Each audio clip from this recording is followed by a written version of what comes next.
அகர முதல எழுத்தெல்லாம் ஆதிபகவன் முதற்றே உலகு. தெளிவுறவே அறிந்திடுதல், தெளிவு தர மொழிந்திடுதல், சிந்திப்பார்க்கே களிவளர உள்ளத்தே ஆனந்த கனவு பல காட்டல், கண்ணீர் துளிவர உள் உருக்குதல், இங்கிவையெல்லாம் நின்னருளின் தொழில்கள் அன்றோ, ஒளிவளரும் தமிழ்வாணி அடியேனுக்கு இவை அனைத்தும் அருளுவாயே. மிக்க மகிழ்ச்சியாக இருக்கிறது. நான் ஓடி விளையாடிய திருக்கோவிலில் இப்போது பாடி விளையாட வந்திருக்கிறேன் என்கிறதை நினைக்கிற போது மிக்க மகிழ்ச்சியாக இருக்கிறது.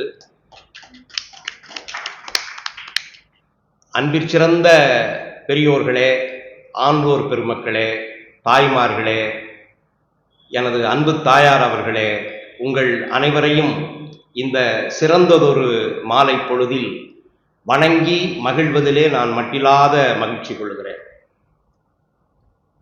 காரைக்குடி கந்த சஷ்டி விழா கழகம் மிகச் சிறப்பாக இந்த விழாவினை தொடர்ந்து மிக்க சிறப்போடும் எழுச்சியோடும் நடத்தி வருவது மிக்க மகிழ்ச்சியை கொடுத்து கொண்டிருக்கிறது. தொடர்ந்து நானும் இங்கே உரையாற்றி கொண்டிருக்கிறேன்.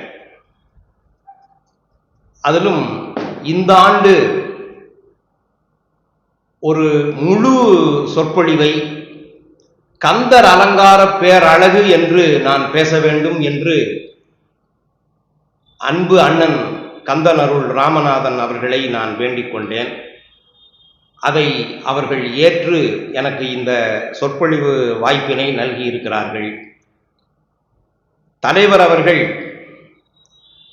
மிகச் சிறப்பாக இந்த விழாவை ஒருங்கிணைத்து செய்து கொண்டிருக்கிறார்கள். இதையெல்லாம் நினைக்கிற போது நான் கோவையிலே இருந்து இந்த விழாவிற்காக வந்திருப்பது உண்மையிலேயே சால சிறந்தது என்றே நான் கருதுகிறேன். அதிலும் இந்த கந்தர் அலங்காரம் என்பது எனக்கு சின்ன வயதிலிருந்தே, அதாவது ஒரு 10-12 ஆண்டுகளாக நான் கந்தர் அலங்காரத்தை ஆழ்ந்து உணர்ந்து படித்து வருகிறேன். ஒரு 12 ஆண்டுகளுக்கு முன்னால நான் தொழில்ல மிகுந்த சிரமத்தில் இருந்த நிலையில் தேவார மாநாடு குடவாசலில் நடப்பதை கேள்விப்பட்டேன். எனது மனைவியிடம் அனுமதி பெற்று அந்த தேவார மாநாட்டில் நான் 2 நாள் பார்வையாளராக கலந்து கொண்டேன்.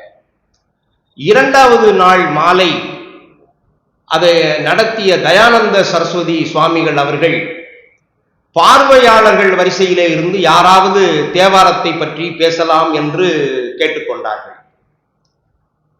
நம்ம கோவிலூர் நாச்சியப்ப சுவாமிகள்லாம் உட்கார்ந்துருக்காங்க, திருவாவடுதுறை ஆதீனம்லாம் அந்த மாநாட்டில் கலந்து கொண்டிருக்கிறார்கள். பார்வையாளர்கள் வரிசையிலிருந்து யாராவது இதுக்கு பேசலாம் அப்படின்னு சுவாமிகள் தயானந்த சரஸ்வதி சுவாமிகள் கேட்டுக்கொண்டவுடன் 2 ஒருத்தவங்க போய் பேசினாங்க. அப்புறம் 3வதாக நான் போய் பேசினேன். எனக்கு பிடித்த அப்பர் பெருமானை பற்றி பேசினேன். நாமார்க்கும் குடியல்லோம் நமனை அஞ்சோம் நரகத்தில் இடப்படோம் நடலையில்லோம் ஏமாப்போம் பிணியறியோம் பணிவோம் அல்லோம் இன்பமே எந்நாளும் துன்பமில்லை. தாமார்க்கும் குடியல்லா தன்மையான சங்கரன்னல் சங்கவென் குளையோர் காதில் கோமார்க்கே நாமென்றும் மீளா ஆளாய் பொய்மலர் சேவடியினையே குறுகினோமே என்று நான் எனது சொற்பொழிவினை தொடங்கினேன். அப்போது எனக்கு பேசி பழக்கம் இல்லை. ஒரு ஆர்வத்தோடு போய் நின்று இந்த பாடலை ஓங்கி ஒலித்தவுடன் அந்த மாநாட்டிலே இருக்கக்கூடிய பார்வையாளர்களுடைய கவனம் முழுவதும் என்பால் திரும்பியது. என் மனதிலே ஒரு புத்தெழுச்சி உருவாகியது. அந்த எழுச்சியை இன்றைக்கும் நான் நினைத்து பார்க்கிறேன். ஒரு 12 வருடங்களுக்கு முன்னால நான் எந்த சொற்பொழிவிலும் கலந்து கொண்டதில்லை. ஒரு பார்வையாளனாக போய் அங்கே எடுத்த உடனே இந்த பாட்டை சொல்லணும் அப்படின்னு எனக்கு தோன்றி நான் சொல்லியவுடன் எனது மனமும் பேரெழுச்சி கொண்டது, பார்வையாளர்களுடைய கவனமும் என்பால் திரும்பியது. ஒரு அரை மணி நேரம் நான் வந்து எனக்கு தெரிந்த பாடல்களை எல்லாம் கருத்து நயத்தோடு சொன்னேன். அப்போது உடனே தயானந்த சரஸ்வதி சுவாமிகள் என்ன பண்ணாங்க, ஒரு ஒரு ஒரு வேட்டி எடுத்து எனக்கு அப்படியே போர்த்துனாங்க. ஒரு பட்டு வேட்டி எடுத்து எனக்கு போர்த்துனாங்க. போர்த்திட்டு ஒரு ஒரு உரை கொடுத்தாங்க, பண உரை. அதுக்குள்ள 1000 ரூபாய் பணம் இருந்தது. அந்த 1000 ரூபாய் பணத்தை வாங்கிக்கிட்டு நான் என்ன செஞ்சேன் அப்படின்னா, வெளியில வந்தேன். புத்தகங்கள்லாம் பரப்பி இருந்தது. புத்தக கடையில போய் கந்தர் அலங்கார பாட்டை வாங்கினேன், கந்தர் அனுபூதியை வாங்கினேன், கந்த புராணத்தை வாங்கினேன். அந்த அந்த 1000 ரூபாய் பணத்துல ஒரு 400 ரூபாயை புத்தகங்களுக்காக செலவிட்டேன். அந்த புத்தகத்தை, கந்தர் அலங்கார புத்தகத்தை வாங்கிய அந்த நாள் எனது வாழ்க்கையிலேயே ஒரு திருப்பு முனை நாள் என்று நான் சொல்லுவேன். அந்த புத்தகத்தை வாங்கியவுடன் நான் வந்து முதல்ல அந்த புத்தகத்தை பிரிக்கிறேன். பிரிச்ச உடனே நான் படித்த முதல் பாடல் நீலச்சிகண்டியில் ஏறும் பிரான். நீலச்சிகண்டியில் ஏறும் பிரான் எந்த நேரத்திலும் கோலக்குரத்தியுடன் வருவான். குருநாதன் சொன்ன சீலத்தை மெல்ல தெளிந்து அறிவார் சிவ யோகிகளே, காலத்தை வென்றிருப்பார் மறிப்பார் வெறும் கருமிகளே அப்படிங்கிற பாடல். அந்த பாடல் என் மனதுக்குள்ள போய் செய்த வேலை என்பது சாதாரண வேலை அல்ல. அந்த பாடல் என் மனதுக்குள்ள போய் மிகப்பெரிய ஆனந்தத்தை, மிகப்பெரிய பேரெழுச்சியை எனக்கு உருவாக்கியது. அப்புறம் இந்த நீலச்சிகண்டியில் ஏறும் பிரான் எந்த நேரத்திலும் கோலக்குரத்தியுடன் வருவான். குருநாதன் சொன்ன சீலத்தை மெல்ல தெளிந்து அறிவார் சிவயோகிகளே, காலத்தை வென்றிருப்பார் மறிப்பார் வெறும் கருமிகளே. இந்த பாட்டை நான் வந்து எல்லார்கிட்டையும் சொல்லிக்கிட்டே இருந்தேன், எல்லார்கிட்டையும் சொல்லுவேன். நீலச்சிகண்டியில் ஏறும் பிரான், சிகண்டினா மயில். அந்த நீலச்சிகண்டியில் ஏறும் பிரான் எந்த நேரத்திலும் கோலக்குரத்தியுடன் வருவான். அந்த தொடர் தான் என்னை வந்து கந்தர் அலங்காரத்துல அருணகிரிநாதர் மேல என்னை அப்படியே உள்ள புக வைத்தது என்று சொல்ல வேண்டும். எந்த நேரத்திலும் கோலக்குரத்தியுடன் வருவான், அந்த சொல்ல வந்து நான் மிகவும் ரசித்தேன். அதுக்கப்புறம் அருணகிரிநாதரை நான் பார்த்த பார்வை என்பது வேறு. அருணகிரிநாதரை நான் வந்து மிகப்பெரிய கவிஞராக பார்த்தேன். ஒரு ஞானியாக இல்லை, ஒரு துறவியாக இல்லை, ஒரு அடியாராக இல்லை, ஒரு மாபெரும் கவிஞராக நான் பார்த்தேன். அந்த கவிஞராக பார்த்த பார்வைதான் என்னை வந்து இங்க பேரழகு என்று பேச வைத்திருக்கிறது. அந்த 107 பாடல்ல எல்லா பாடல்களுமே தன்னம்பிக்கை ஊட்டக்கூடிய பாடல்கள் என்றே சொல்லுவேன். இந்த கந்தர் அலங்காரத்தை படித்த பிறகு, கந்தர் அனுபூதியை படித்த பிறகு, திருப்புகளை எல்லாம் படிக்க வேண்டும் என்கிற ஆர்வம் வந்து அதையெல்லாம் படித்த பிறகு என் மனதுக்குள்ளே ஒரு உண்மை தோன்றியது. அந்த உண்மை என்ன அப்படின்னா, கந்தர் அலங்காரத்தை எழுதிய அருணகிரிநாதர் வேறு, திருப்புகளை இயற்றிய அருணகிரிநாதர் வேறு என்கிற ஒரு பார்வைக்கு நான் வந்தேன். இத பல பேர் ஒத்துக்கொள்ள மாட்டாங்க. ஆனா நான் படித்த பார்வை அதுதான். நான் வந்து ஆழ்ந்து ஆழ்ந்து ஆழ்ந்து வரிக்கு வரி அதை வந்து படித்து உணர்ந்த பிறகு என் மனது இந்த உண்மையை கண்டறிந்தது. அதாவது என்ன சொல்லணும் அப்படின்னா, அருணகிரிநாதரை படித்த பிறகு எனக்கு பெரிய அச்சமா இருந்தது. என்ன அச்சம் அப்படின்னா, நேத்து படித்த பாடல் தான். நேத்து படித்த பாடலை இன்றைக்கு படிக்கிற போது அது புதிய எழிலோடும் புதிய பொருளோடும் புதிய கலைநயத்தோடும் எனக்கு தெரிகிறது.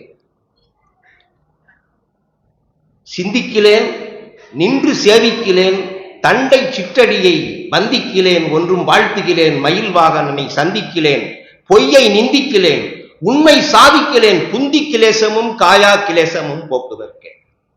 எவ்வளவு அழகான பாட்டு பாருங்க, எவ்வளவு அழகான பாட்டு. இந்த பாட்டை வெறும் சாதாரணமா படிக்காம ஆழ்ந்து திருப்பி திருப்பி திருப்பி திருப்பி அந்த வரிகளை உணர்ந்து அந்த கருத்துக்களை உணர்ந்து படிக்கிற போது அது நமக்கு தருகிற ஆனந்தம் பேரானந்தம் என்று சொல்லுவேன்.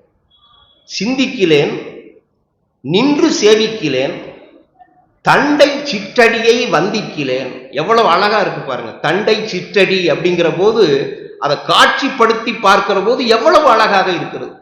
சிந்திக்கிலேன் நின்று சேவிக்கிலேன், தண்டை சிற்றடியை வந்திக்கிலேன், ஒன்றும் வாழ்த்துகிலேன், மயில் வாகனனை சந்திக்கிலேன், பொய்யை நிந்திக்கிலேன், உண்மை சாதிக்கிலேன், புந்தி கிலேசமும் காயா கிலேசமும் போக்குதற்கே. இந்த பாட்டை 8 வருஷத்துக்கு 10 வருஷத்துக்கு முன்னால படித்த பாடல் தான். நேத்து படிக்கிற போது ஒரு அழகு, இன்றைக்கு படிக்கிற போது ஒரு அழகு. அப்படிப்பட்ட பேரழகு, அதுதான் என்னைய இந்த கந்தர் அலங்கார பேரழகு என்று சொல்ல தூண்டியது. அப்புறம்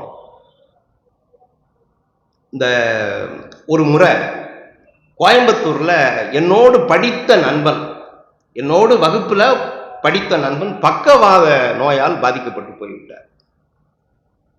குப்புசாமி நாயுடு மருத்துவமனையில் அனுமதிக்கப்பட்டார். அப்ப அவரை போய் பார்த்தேன். போய் பார்த்தோன்னே என்னை பார்த்தோன்னே ரொம்ப அழுக ஆரம்பிச்சுட்டான் எனக்கு நண்பன். என்னை பார்த்தோன்னே ரொம்ப அழுக வந்துடுச்சு. நான் உடனே கையை பிடிச்சிட்டு ஒன்றும் கவலைப்படாத அப்படின்னேன். கவலைப்படாத அப்படின்னு சொல்லிட்டு என்ன சொல்றது, ஒரு ஆறுதல் வார்த்தை சொல்லணும்ல, ஒரு ஆறுதல் வார்த்தை சொல்லணும்ட்டு, ஒன்றும் கவலைப்படாதப்பா, கந்தர் அலங்காரத்துல ஒரு பாடல் இருக்கு, அந்த பாடலை நீ படிப்பான்னு சொன்னேன். அது நான் பெரிய அறிஞ்செல்லாம் ஒன்றும் சொல்லலை, பெரிய ஞானம் வந்தெல்லாம் சொல்லலை, தெரிஞ்சு சொல்லலை. ஏதோ அந்த அந்த நேரத்துல இந்த பாடலை நீ சொல்லு, படிச்சுக்க, விட்டுறாத அப்படின்னு சொன்னேன். அந்த பாட்டு என்ன பாட்டு அப்படின்னா, தண்டாயுதமும் திரிசூலமும் விழ தாக்கி உன்னை திண்டாட வெட்டி விழ விடுவேன், செந்தில் வடிவேலவனுக்கு தொண்டாகிய என் அவிரோத ஞான சுடர் வடிவாள் கண்டாய், அட அந்தகா வந்து பார் சற்று என் கை கெட்டவே அப்படிங்கிற அருணகிரிநாதருடைய சிறந்த பாடல் அந்த பாடல். இந்த பாட்டை படிச்சுக்க அப்படின்னு சொன்னேன். அவன் மறுபடியும் சொல்லுன்னா, மறுபடியும் சொன்னேன். சொன்ன பிறகு அந்த பாட்டை நீயே எனக்கு எழுதி கொடுத்துருப்பான்னு சொன்னான். நான் அந்த பாட்டை அப்படியே அழகா எழுதி கொடுத்துட்டேன், ஒரு தாள் எடுத்து எழுதி கொடுத்துட்டேன். அவன் ஒரு 5 நாள் கழிச்சு இந்த பாட்டை படிச்சுட்டு, ஒரு 5 நாள் கழிச்சு எனக்கு ஒரு தொலைபேசியில என்னை அழைத்தான். அழைத்து, வள்ளியப்பா என்னப்பா நீ இப்படி எப்படி மாறின, எப்படி இப்படி மாறின, ஒரு 5 நாளையிலேயே நான் ஒரு பெரிய ஒரு வலிமை பெற்று விட்டேன், எனக்கு ஒரு புத்துணர்ச்சி கிடைச்சிருச்சு, இப்ப கொஞ்சம் கையெல்லாம் அசைக்க முடியுது, காலை எடுத்து வைக்க முடியுது அப்படின்னு சொன்னான். எனக்கே பெரிய ஆச்சரியம்.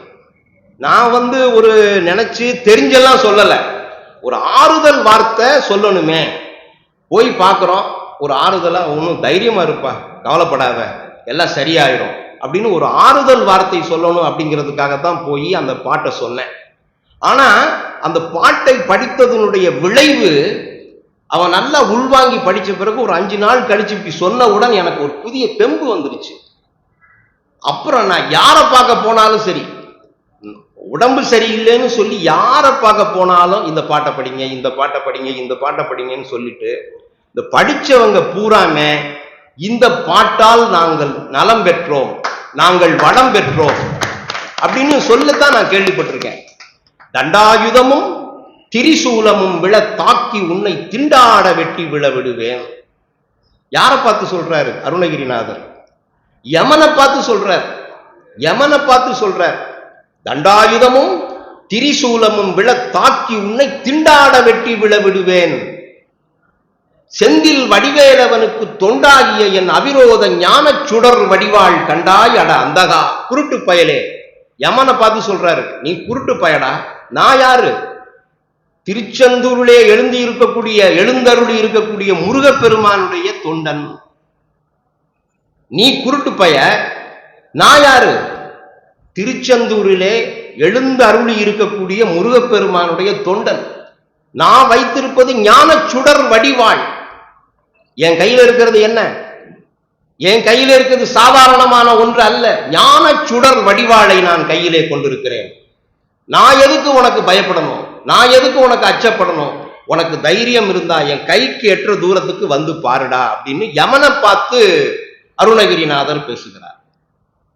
யமனை பார்த்து சொல்றார். எவ்வளவு ஒரு ஒரு அச்சம், அச்சம் இல்லாமல் அவர் சொல்றார்.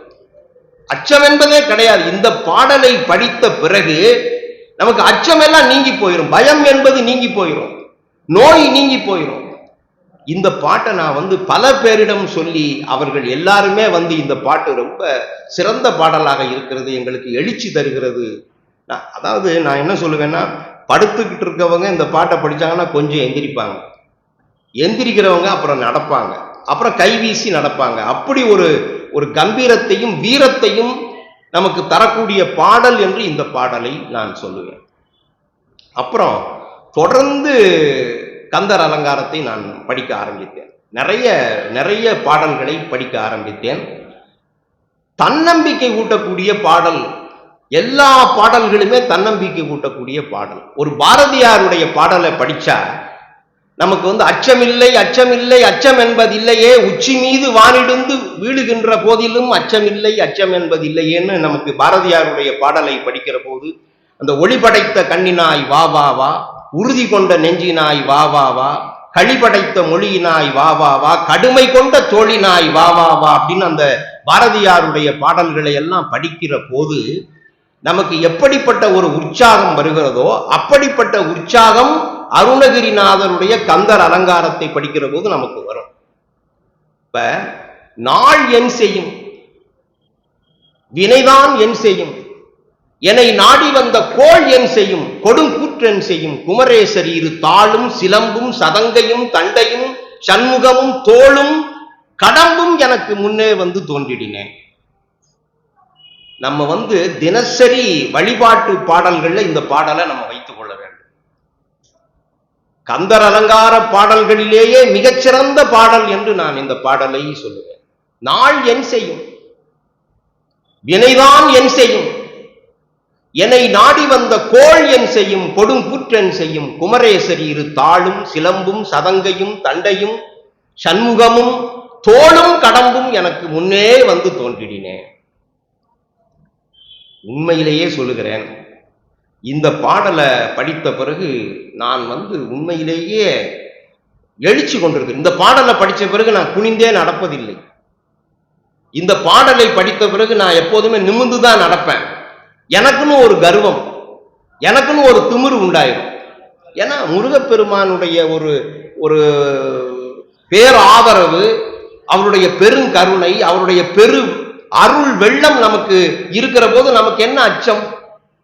வாழ்வுல பூரா மகிழ்ச்சி தான். ஆன்மீகம் என்பது என்ன? ஆன்மீகம் என்பது வாழ்க்கையை ரசிப்பது, ஒவ்வொரு வினாடியையும் இன்பமாக நுகர்வதுதான் ஆன்மீகம். அதை தான் இந்த பாட்டு சொல்லுது. ஆன்மீகம் என்பது கருணை கொண்டிருப்பது, சுயநலம் இல்லாமல் இருப்பது, எல்லா உயிரினங்களையும் நம்மை போலவே நேசிப்பது, மனித நேயம் கொள்ளுவது, கருணையோடு இருப்பது, இதுதான் ஆன்மீகம். இதைத்தான் அருணகிரிநாதருடைய பாடல் நாள் என் செய்யும், வினைதான் என் செய்யும், என்னை நாடி வந்த கோள் என் செய்யும். எல்லா நேரமுமே நல்ல நேரம் தான் இந்த பாட்டு சொல்லும். நீங்க இந்த நேரம் தான் நல்ல நேரம், அந்த நேரம் தான் நல்ல நேரம் அப்படின்னு 4 நட்சத்திரம் எதுவும் பார்க்க வேணாம். நீங்க முழுக்க செயலாற்றக்கூடிய, நீங்க எழுச்சியோடு செயலாற்றுங்கள், நம்பிக்கையோடு செயலாற்றுங்கள், எதற்கும் தளராதீர்கள், உறுதியோடு இருங்கள், நீங்கள் செயலாற்றி கொண்டே இருங்கள். நல்ல நேரம் கெட்ட நேரம்லாம் நீங்க பார்க்க வேண்டாம் என்று மனிதர்களுக்கு சொல்லக்கூடிய பாடலாக இந்த பாடலை நான் சொல்லுவேன். இப்ப இன்னும் நம்ம ஆழமா சொல்லணும் அப்படின்னா, இன்னைக்கு நம்ம மக்கள் ஜாதகத்தின் மீது மிகுந்த நம்பிக்கை கொண்டிருக்கிறார்கள். ஜாதகம் பார்க்கறது, இந்த நட்சத்திரம் பார்க்கறது, நாள் பார்க்கறதுக்கெல்லாம் மிக மிக மிக மிக கூட்டம், பெரிய சம்பாதனை நடந்து கொண்டிருக்கிறது. ஆனா இதற்கெல்லாம் ஒரு எதிரானதாக நமக்கு நம்பிக்கை ஊட்டக்கூடிய, இப்ப பாத்தீங்கன்னா ஜாதகத்தையும் வச்சுக்கிறாங்க, முருகப்பெருமான சுத்தி வந்துகிட்டு இருக்கிறாங்க. அப்ப என்ன அர்த்தம்? அப்ப என்ன பொருள்? முருகப்பெருமானை நம்ம முழுமையான நம்பிக்கை வைக்கவில்லை என்பதுதான் பொருள். முருகப்பெருமான் மீது நம்ம அதீதமான உண்மையான நம்பிக்கை வைக்கிற போது அவன் எல்லா விதமான நலங்களையும் நமக்கு நிச்சயமாக அருளுவான் என்பதுதான் இந்த பாடல் நமக்கு சொல்லக்கூடிய கருத்து என்று நான் சொல்லுவேன். அப்புறம் இன்னொன்னு பார்த்தீங்க அப்படின்னா, கோயம்புத்தூர்ல நான் இருக்கேன். அப்போ வந்து பெரும்பாலும் அந்த திருவள்ளுவர் போக்குவரத்து கழக பேருந்துல தான் நான் வருவேன் அதிகமா. அப்போ வந்து ஒரு போட்டி வச்சா எனக்கு தான் பரிசு கொடுக்கணும். ஏன்னா காரைக்குடிக்கும் கோயம்புத்தூருக்கும் அடிக்கடி வந்துட்டு போறதுனால அந்த திருவள்ளுவர் போக்குவரத்து கழகம் வந்து ஏதாவது ஒரு போட்டி வச்சு யார் அதிகமா போயிருக்காங்கன்னா எனக்கு தான் பரிசு கொடுக்கணும். நான் அதிலே தான் வருவேன். அந்த தனியார் பேருந்துல எல்லாம் நான் வர்றதில்லை. அந்த திருவள்ளுவர் போக்குவரத்து கழகத்துல தான் வருவோம். அதுல முக்கியமா நான் வருவதற்கு, நான் விரும்பி வர்றதுக்கு என்ன காரணம் அப்படின்னா, மடத்துக்குளம் தாண்டினோடனே நான் வந்து தயாரா உட்கார்ந்துக்குவேன். எனக்கு எப்போதுமே ஜன்னலோர இருக்க தான் பிடிக்கும். இந்த ஜன்னலோர இருக்கையில உட்காரும் போதுதான் நம்ம வந்து வெளியில எல்லா வெளிக்காட்சிகள் எல்லாம் பார்த்து கொண்டே வர முடியும். நான் இரவு நேரமானாலும் சரி, பகல் நேரமானாலும் சரி, ஜன்னலோர இருக்கையில தான் அமருவேன். எங்க பிள்ளைங்களே வந்து அப்பா வந்து ஜன்னலோரம் தான் உட்காருவாங்கன்னு சொல்லிடுவாங்க. என் மனைவியும் அவங்க ஜன்னலோரம் தான் உட்காருவாங்கன்னு எனக்கு இடம் கொடுத்துருவாங்க. நான் அப்படிதான் உட்கார்ந்து வருவேன். இந்த மடத்துக்குளம் தாண்டினோடனேயே எனக்கு வந்து ஒரு புத்துணர்ச்சி உண்டாயிடும். ஏன் உண்டாகுது அப்படின்னா, இந்த பழனி மலையை பார்க்கலாம் பாருங்க. பழனி மலை அந்த நேரத்தில் பார்த்தீங்கன்னா ஒரு 12:45 1 மணியா இருக்கும் இரவுல வரும்போது. அந்த மலையை பார்க்கிற போது அப்படி ஒரு அழகு. இரவு நேரத்தில் 12 மணிக்கு அந்த மலையை பார்க்கிற போது, 12 1 மணிக்கு அந்த மலையை பார்க்கிற போது, அங்க வந்து விளக்கெல்லாம் போட்டிருப்பாங்க. பின்னால வந்து ஒரு இருள். அந்த இருளில் அந்த ஒளியை பார்க்கிற போது அவ்வளவு அழகா இருக்கும். நான் தயாரா உட்கார்ந்துருப்பேன். அதே மாதிரி திரும்பி போகும்போதும் அப்படிதான். திரும்பி போகும்போதும் பழனி மலைய எத்தனையோ முறை அந்த இரவு காட்சி கண்கொள்ளா காட்சி என்றே சொல்லுவேன். இந்த காட்சி எனக்கு என்ன ஒரு கந்தர் அலங்கார பாடலை நினைவுக்கு கொண்டு வரும்னா, ஒளியில் விளைந்த உயர்ஞான பூதரத்து உச்சியின் மேல் அழியில் விளைந்ததோர் ஆனந்த தேனை அனாதியிலே வெளியில் விளைந்த வெறும் பாடை பெற்ற வெறுந்தனியை தெளிய விளம்பியவா முகம் ஆருடை தேசிகனே அப்படிங்கிற பாட்டை எனக்கு நினைவுபடுத்திக்கிட்டே இருக்கும். இதுல இந்த முதல் வரி இருக்கு பாருங்க, ஒளியில் விளைந்த உயர் ஞான பூதரத்து உச்சியின் மேல். என்ன அழகான வரி பாருங்க. ஒளியில் விளைந்த உயர் ஞான பூதரம். ஞானம்னா உங்களுக்கு எல்லாம் தெரியும், பேரறிவு. பூதரம்னா என்ன? பூதரம்னா மலைன்னு அர்த்தம். ஞான மலை. அந்த ஞான மலையினுடைய உச்சியில வந்து உட்கார்ந்து இருக்கிறார் பழனி ஆண்டவர். ஒளியில் விளைந்த உயர் ஞான பூதரம், ஆழ்ந்த பொருள். இந்த பாடலை படிக்கிற போது முருகப்பெருமானே நமக்கு காட்சி கொடுப்பான். நமக்கு கோவில்ல போய் நம்ம வந்து கூட்ட நெரிசல்ல போய் அவரை வணங்க வேண்டிய அவசியம் கிடையாது. பாடலின் மூலமாகவே நமக்கு வீட்டுக்கு கொண்டு வரலாம். நமது உள்ளத்துள்ளேயே பழனி ஆண்டவரை நம்ம வந்து எழுந்தருளல் செய்ய வைக்க முடியும். ஒளியில் விளைந்த உயர் ஞான பூதரம். அந்த ஞான மலையில இருக்கக்கூடிய பழனி ஆண்டவர் எப்படிப்பட்டவரா? ஒளியில் விளைந்தவரா. ஒளியில் விளைந்த உயர் ஞான பூதரத்து உச்சியின் மேல் அழியில் விளைந்ததோர் ஆனந்த தேனை அனாதியிலே வெளியில் விளைந்த வெறும் பாடை பெற்ற வெறுந்தனியை தெளிய விளம்பியவா முகம் ஆருடை தேசிகனே. இந்த ஆருடை தேசிகன் அப்படிங்கிற வார்த்தை எப்படி வார்த்தை பாருங்க. ஆருடை தேசிகனே, முகம் ஆருடை தேசிகனே. அன்பு பெரியோர்களே, நான் காரைக்குடியில் உரையாற்றி கொண்டிருக்கிறேன். காரைக்குடி என்பது எத்தனையோ தமிழ் விழாக்களை கண்ட ஊர். சாதாரணமான ஊர் கிடையாது இந்த ஊர். எவ்வளவு இந்த அரங்கத்துல நான் இன்னைக்குதான் உட்கார்ந்து பேசியிருக்கேன். ஏன்னா தமிழ்கடல் ராய சொக்கலிங்கனார் அவர்களும் கம்பன் அடிப்பொடியார் அவர்களும் பெரும் பெரும் பேராசிரியர்களும் சான்றோர் பெருமக்களும் உரையாற்றிய இந்த இடம். அவங்கெல்லாம் உட்கார்ந்து இங்க வந்து உட்கார்ந்து பேசுற போது நான்லாம் அப்படியே ஓடி அதுக்குள்ள எப்படி ஓடுறது. இன்னைக்கு நினைச்சு பார்க்கிறேன், அந்த காட்சியை என்னால் மறக்க முடியவில்லை. தமிழ்கடல் ராய சொக்கலிங்கம் வந்து ஐயா அப்படி உட்கார்ந்து இருப்பாங்க. நான் சொல்லுவேன், அவர் மாதிரி ஒரு ஆளை பார்க்கவே முடியாது இன்னைக்கு. எந்த செட்டியார் அவர் மாதிரி இருக்காங்க இன்னைக்கு? அப்படி அந்த குறிச்சியில உட்கார்ந்து இருந்தாங்கன்னா அந்த குறிச்சி நிறைய அவங்க இருப்பாங்க. ஒரு தமிழ் பாடலை சொன்னாங்கன்னா கேட்டுக்கிட்டே இருக்கலாம். அப்ப அது தெரியாது. நான் வந்து 7வது வகுப்பு படிக்கிற போது அவர்கள் அமரர் ஆகிவிட்டார்கள். ஆனா அந்த 4வது வகுப்பு 5வது வகுப்பு 6வது வகுப்பு படிக்கிற போதெல்லாம் இப்ப மாதிரி இல்லை. அப்ப நிறைய குழந்தைங்க வந்து கோவிலுக்கு வருவாங்க. நிறைய குழந்தைங்க. நாங்கெல்லாம் வந்து ஓடி பிடிச்சி ஒளிஞ்சு விளையாடுவோம் கோவில்ல. ஆடிப்பூர திருவிழாவுக்கெல்லாம் அவ்வளவு கூட்டம், அவ்வளவு குழந்தைங்க இருப்பாங்க. அப்படியே அதெல்லாம் நினைச்சு பார்க்கிற போது எனக்கு அதனாலதான் இங்க வந்து நான் வந்து இப்ப கோயம்புத்தூர் பகுதியில எங்கெங்கேயோ பேசிக்கிட்டு இருக்கோம், கல்லூரிகள்ல பேசுறோம், பள்ளிக்கூடத்துல பேசுறோம். ஆனா அங்கெல்லாம் கிடைக்காத மன நிறைவு, அங்கெல்லாம் கிடைக்காத ஒரு மன மகிழ்ச்சி இங்க பேசும்போது கிடைக்கும். அங்க பேசும்போது கிடைக்காத ஒரு மன மகிழ்ச்சி, இங்க ஒரு மன நிறைவு, ஒரு புத்துணர்ச்சி இங்க பேசும்போது கிடைக்குத. அதுதான் மிக்க மகிழ்ச்சியாக இருக்கிறது. ஏன்னா இந்த இடத்துல இன்னைக்குதான் நான் உட்கார்ந்து பேசுறேன். நான் உட்கார்ந்து பேசுறதே இல்லை. இப்ப அண்ணன்ட்ட கூட சொன்னேன், அண்ணன் நான் நின்றுகிட்டே பேசுறேன்னு சொன்னேன். ஆனா அவங்க கொஞ்சம் உட்கார்ந்து பேசுங்க, அப்பதான் நல்லா இருக்கும் அப்படின்னு சொன்னாங்க. அவங்களுடைய வேண்டுகோளை ஏற்று இன்னைக்கு வந்து நான் உட்கார்ந்து பேசுறேன். ஏன்னா எனக்கு இங்க பேசிய பெரிய மனிதர்களுடைய உருவங்கள் எல்லாம் நான் வந்து மறக்கிறதே கிடையாது, மறக்கவே முடியல, மறக்கல.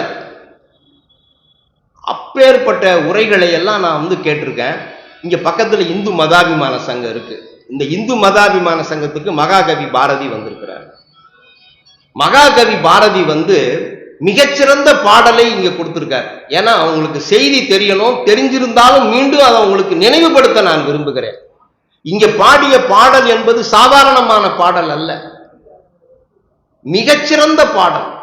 செய்கையெல்லாம் அதன் செய்கை, நினைவெல்லாம் அதன் நினைவு, தெய்வமே நாம் உய்கையுற நாமாகி நமக்குள்ளே ஒளிர்வதன உறுதி கொண்டு பொய் கயமை சினம் சோம்பல் கவலை மயல் வீண் விருப்பம் புழுக்கம் அச்சம் ஐயமெனும் பேயெல்லாம் ஞானமெனும் வாளாலே அறுத்து தள்ளி எப்போதும் ஆனந்த சுடர்நிலையில் வாழ்ந்து உயிர்கட்கு இனிது செய்வோர் அப்படின்னு மகாகவி பாரதி நமது காரைக்குடி நகரத்தார் பெருமக்களை பாடியிருக்கிறான் என்கிற செய்தியை நீங்கள் உங்கள் மனதிலே கொள்ள வேண்டும்.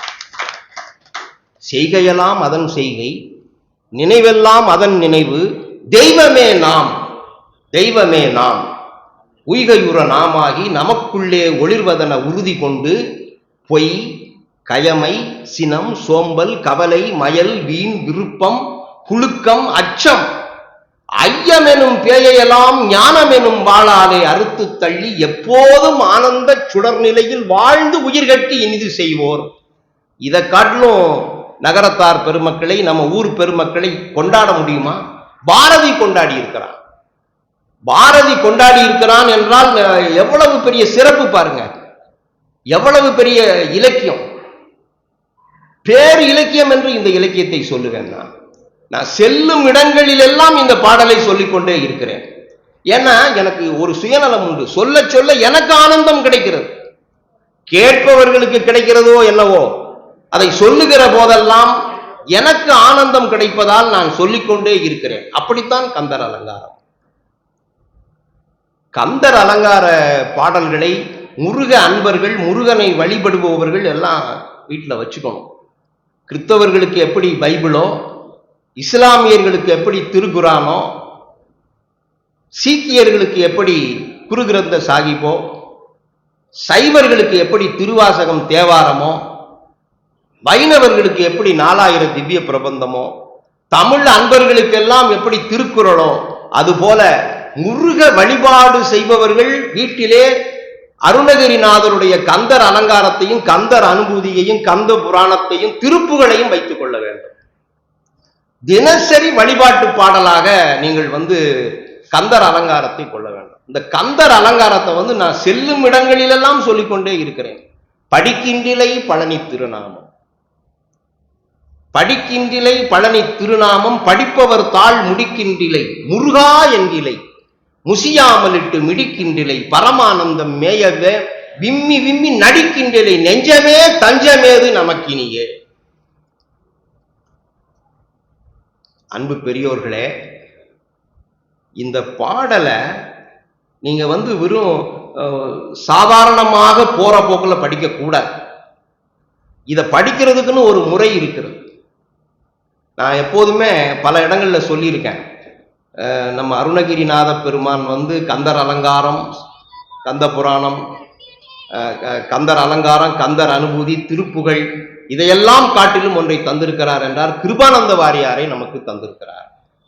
கிருபானந்த வாரியாருடைய உரையை வந்து நம்ம படிக்கணும். அந்த உரையில என்ன சிறப்பு அப்படின்னா, ஒரு சொல்லுக்கு கூட அவர் வந்து பொருள் சொல்லாம இல்லை. நான் படிச்சு பார்ப்பேன். மொத்த பாடலையும் கொடுப்பாரு. கந்தர் அலங்காரமாகட்டும், திருப்புகளாகட்டும், கந்தர் அனுபூதியாகட்டும், அன்பு பெரியவர்கள் எல்லாம் முருக வழிபாடு செய்பவர்கள். உங்களுக்கு நான் சொல்றேன், அந்த பாடலை அப்படியே முழுசா கொடுத்துட்டு அப்புறம் ஒவ்வொரு வரிக்கும் ஒவ்வொரு சொல்லுக்கும் பொருள் கொடுத்திருப்பார். ஒவ்வொரு சொல்லுக்கும் பொருள். அந்த மொத்த பாட்டை படிச்சுட்டு அப்புறம் ஒவ்வொரு சொல்லுக்கான விளக்கத்தையும் படிச்சுட்டு மறுபடியும் அந்த பாட்டை நம்ம படிக்கிற போது முருகப்பெருமானே நமது நெஞ்சத்துல வந்து உட்கார்ந்துக்கிறான். ஒவ்வொரு படிக்கின்றிலை பழனி திருநாமம், படிக்கின்றிலை பழனி திருநாமம், படிப்பவர் தாழ் முடிக்கின்றிலை முருகா என்கிலை முசியாமலிட்டு மிடிக்கின்றிலை. இது பாருங்க, முசியாமலிட்டு மிடிக்கின்றிலைன்னா என்ன அர்த்தமா? ஏழைகளுக்கு உணவு இட்டு வறுமையாக போகலையா? நம்ம ஏழைகளுக்கு உணவை இட்டு வறுமையாக போகவில்லை. முருகா என்கிலை முசியாமலிட்டு மிடிக்கின்றிலை பரமானந்தம் மேய விம்மி விம்மி நடிக்கின்றிலை நெஞ்சமே தஞ்சமேது நமக்கினியே. என்ன அழகான பாட்டு பாருங்க. இந்த படிக்கின்றிலை பழனி திருநாமம்ங்கிற பாட்டு வந்து சாதாரணமான பாட்டு அல்ல. சொல்ல சொல்ல சொல்ல நமக்கு ஆனந்த பெருக்கை உண்டாக்கக்கூடிய பாட்டு. ஆனந்த பெருக்கு. சுளிக்கின்ற ஆற்று பெருக்கானது செல்வம், துன்ப இன்பம் கழித்தோடுகின்றது எக்காலம், கரிக்கோட்டு முத்தை கொழித்தோடு காவிரி செங்கோடன் என்கிலை குன்றம் எட்டும் கிழித்தோடு வேல் என்கிலை எங்கனே முக்தி கிட்டுவதே. சுழித்தோடும் ஆற்றில் பெருக்கானது செல்வம்ங்கிறார். நம்ம வந்து நல்லா உள்வாங்கிக் கொள்ள வேண்டிய வரி. செல்வம் வந்து நிலையற்றது. சுழித்தோடும் ஆற்றில் பெருக்கானது செல்வம். மிகச்சிறந்த வரி. சுழித்தோடும் ஆற்றில் பெருக்கானது செல்வம், துன்ப இன்பம் கழித்தோடுகின்றது எக்காலம், கரிக்கோட்டு முத்தை கொழித்தோடு காவிரி செங்கோடன் என்கிலை குன்றம் எட்டும் கிழித்தோடு வேல் என்கிலை எங்கனே முக்தி கிட்டுவதே அப்படின்னு அவர் சொல்லுவதனால நம்ம என்ன செய்யணும் அப்படின்னா, இந்த பாடல்களை எல்லாம் நம்ம வந்து முழுவதுமாக உள்வாங்கிக் கொள்ள வேண்டும். முழுவதுமாக உள்வாங்கிக் கொள்ள வேண்டும். பிழை இல்லாமல் படிக்கணும். பிழையோடு படிக்கக்கூடாது. அன்பு பெரியோர்களே, இன்னைக்கு வந்து தமிழ்ல வந்து எழுத்து பிழைகள் அதிகமாயிருச்சு. பத்திரிகைகளிலேயே ஒற்று கிடையாது. ஒற்று என்னன்னா சாதாரணமா நினைக்கிறாங்க. ஒற்று தேவையில்லைன்னு சொல்றாங்க. ஒற்று என்பது ஒரு பிடிமான அண்ணன் வந்து பேராசிரியர் கரு முத்தியான இருக்காங்க, அவங்களுக்கு தெரியும் ஒற்று எவ்வளவு முக்கியமானது. ஒற்று அவ்வளவு முக்கியமானது. ஒற்று தேவையில்லை அப்படிங்கிறாங்க. அந்த ஒற்று இல்லாம நீங்க ஒரு பாடலை படிச்சு பாருங்க, அது அவ்வளவு சுகமாக இருக்காது. அழித்தும் பிறக்க ஒட்டா அயில் வேலவன் கவியை எழுத்து பிழையற கற்கின்றீர், எரிமூண்டதென்ன விழித்து புகையள பொங்குவெங் கூற்றன் வெடுங்கயிற்றால் கழுத்திற் சுருக்கிட்டு இழுக்குமன்றோ கவி கற்கின்றதே அப்படின்னு அருணகிரிநாதர் கந்தர் அலங்காரத்துல சொல்றார். அன்பு பெரியோர்களே, நான் உங்களையெல்லாம் வேண்டி கேட்டுக்கொள்வது என்னன்னா அப்படின்னா, எழுத்து பிழை இல்லாமல் படிக்கணும், சொற்பிழை இல்லாமல் படிக்கணும். பிழையின்றி பேசுவதும் எழுதுவதும் தான் தமிழ் பண்பாட்டை காக்கக்கூடிய முயற்சியாகும். நம்ம எந்த பாடலை படித்தாலும் சரி, எந்த கருத்துக்களை படித்தாலும் சரி, எந்த கட்டுரைகளை படித்தாலும் சரி, பிழையின்றி எழுதுவதும் பேசுவதும் தான் தமிழ் பண்பாட்டை காக்கக்கூடிய முயற்சியாகும். தமிழ் பண்பாடு என்று நான் ஏன் சொல்றேன்னா, ஆழமான வேர்களை உடையது நமது பண்பாடு. தமிழ் பண்பாடு என்பது ஆழமான வேர்களை உடையது. இன்னைக்கு உலகம் முழுவதும் வந்து வேல்மாறலை படிச்சுட்டு இருக்காங்க. வேல்மாறல் வந்து புத்தகம் இப்போ 2 வருடத்துக்கு முன்னால 3 வருடத்துக்கு முன்னால அந்த புத்தகம் வந்து இவ்வளவு விற்பனை ஆகல. ஏன்னா நான் புத்தகத்துறையோடு சம்பந்தப்பட்டவன். இன்னைக்கு பாத்தீங்கன்னா வேல்மாறல் அப்படி வித்துட்டு போகுது. நம்ம தமிழ்நாட்டுல ஒரு லாட்டரி சீட்டு வித்துக்கிட்டு இருந்துச்சு பாருங்க. லாட்டரி சீட்டு அங்க கடை போட்டு பஸ்ல தொடர் வண்டியில எல்லாத்துலயும் வித்துட்டு இருப்பாங்க. அது மாதிரி இன்னைக்கு வந்து வேல்மாறல் வந்து அவ்வளவு விக்குது. அந்த வேல்மாறல் இவ்வளவு விக்குது அப்படின்னா அதுக்கு என்ன காரணம்? மக்கள் படிக்கிறாங்க அப்படின்னா என்ன காரணம் அப்படின்னா, திருப்புகழ் உலகம் முழுவதும் படிக்கப்படுகிறது. திருப்புகழ் உலகம் முழுவதும் படிக்கப்படுகிறது. இவ்வளவு நாள் உணராத மக்கள் இன்றைக்கு அருணகிரிநாதரை நன்றாக உள்வாங்கி இருக்கிறார்கள். என்ன காரணம் அப்படின்னா, இந்த சமூகத்தில் துன்பம் அதிகமாகிவிட்டது, பிரச்சனைகள் அதிகமாகிவிட்டது, சிக்கல்கள் அதிகமாகிவிட்டது, தீர்க்க முடியாத சிக்கல்கள்.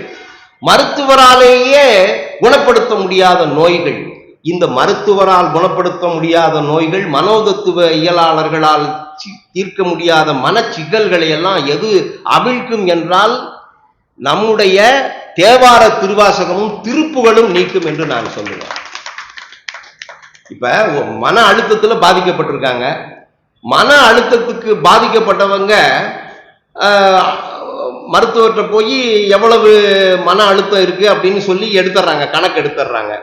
அதே மனிதர் திருவாசகத்தை தேவாரத்தை நன்றாக மனசார, அதாவது அந்த கருத்துக்கள் போய் குருதியோடு கலக்கும் மாதிரி படிச்சுட்டு மீண்டும் போய் அந்த இரத்த அழுத்த சோதனையை எடுத்தால் அது குறைந்திருக்கிறது என்று மருத்துவர்களே சொல்லுகிறார்கள். எனக்கு நிறைய மருத்துவ நண்பர்கள் இருக்கிறார்கள். எங்க அம்மாவுக்கு தெரியும், நிறைய மருத்துவ நண்பர்கள். போய் உட்காருவோம், இன்னொருத்தவங்களை கூட்டிட்டு போவோம், அந்த அந்த மருத்துவர்கிட்ட இன்னொருத்தர்கிட்ட கூட்டிட்டு போவோம்.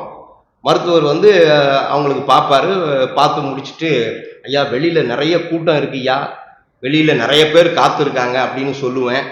ஆனா அந்த மருத்துவர் என்ன சொல்லுவார், ஐயா ஒரு தேவாரம் சொல்லிட்டு போங்க, ஒரு ஒரு ஒரு பாட்டு சொல்லிட்டு போங்க ஐயா, ஒரு தேவாரமோ திருவாசகமோ ஒரு கந்தர் அலங்காரமோ சொல்லிட்டு போங்கன்னு மருத்துவர் சொல்றார்.